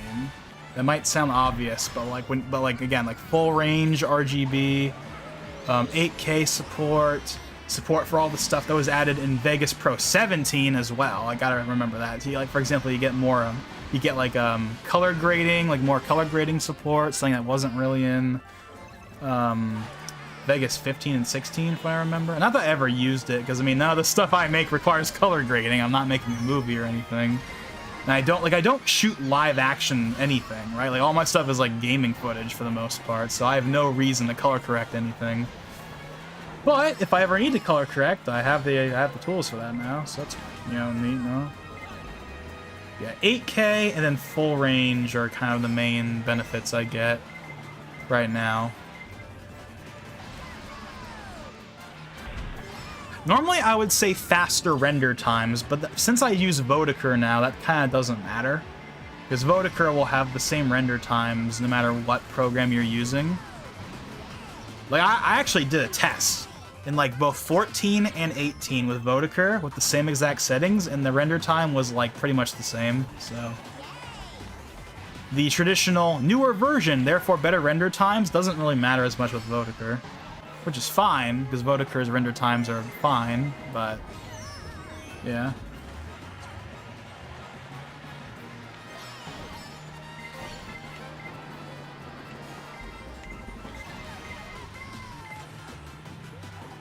There's rumors that Silver Surfer will have a special presentation. I don't know. I mean, I'm not saying Silver Surfer needs to have a movie, but I feel like Silver Surfer just being a special is a bit... That'd be kind of unfortunate, because it's Silver Surfer. I mean, it's the Silver Surfer. I don't know. I kind of feel like he deserves more than a special, but I don't know. But then again, what's the alternative? Making a 6-9 episode series? Do we really need another one of those? I don't know. I think one thing that Phase 4 has definitely taught everyone is that we don't need to have a billion TV shows. Like, it sounded like a cool idea at first, but we don't need that many TV shows. So maybe a special is better. Let's go ahead and call it this one. We went for almost, like, what? Almost 3 hours? It's a bit longer than I was expecting. But yeah, so I guess it's gonna be it. So yeah, thank you, Antonio, for being here and sticking around, and thank you to what was his name again? I know I've mentioned him a couple of times. Yeah, Donzel Marshall for popping in earlier. It was a shame he didn't stick around for when we actually did online stuff, but still, thanks for popping in. And of course, to anyone else that is watching this either live or after the fact that just hasn't, that, you know, is just watching on the sidelines, thank you for being here as well. And yeah, so stay tuned for no promises, but most likely later today or early tomorrow before the actual event kicks off, I'll do my Game Awards predictions discussion, probably, hopefully, we'll see. And for sure, tomorrow, we will be streaming the Game Awards here on YouTube, so be on the lookout for that. And yeah, so with that being said, I suppose this is Logan59XP, and I'll see you guys next time.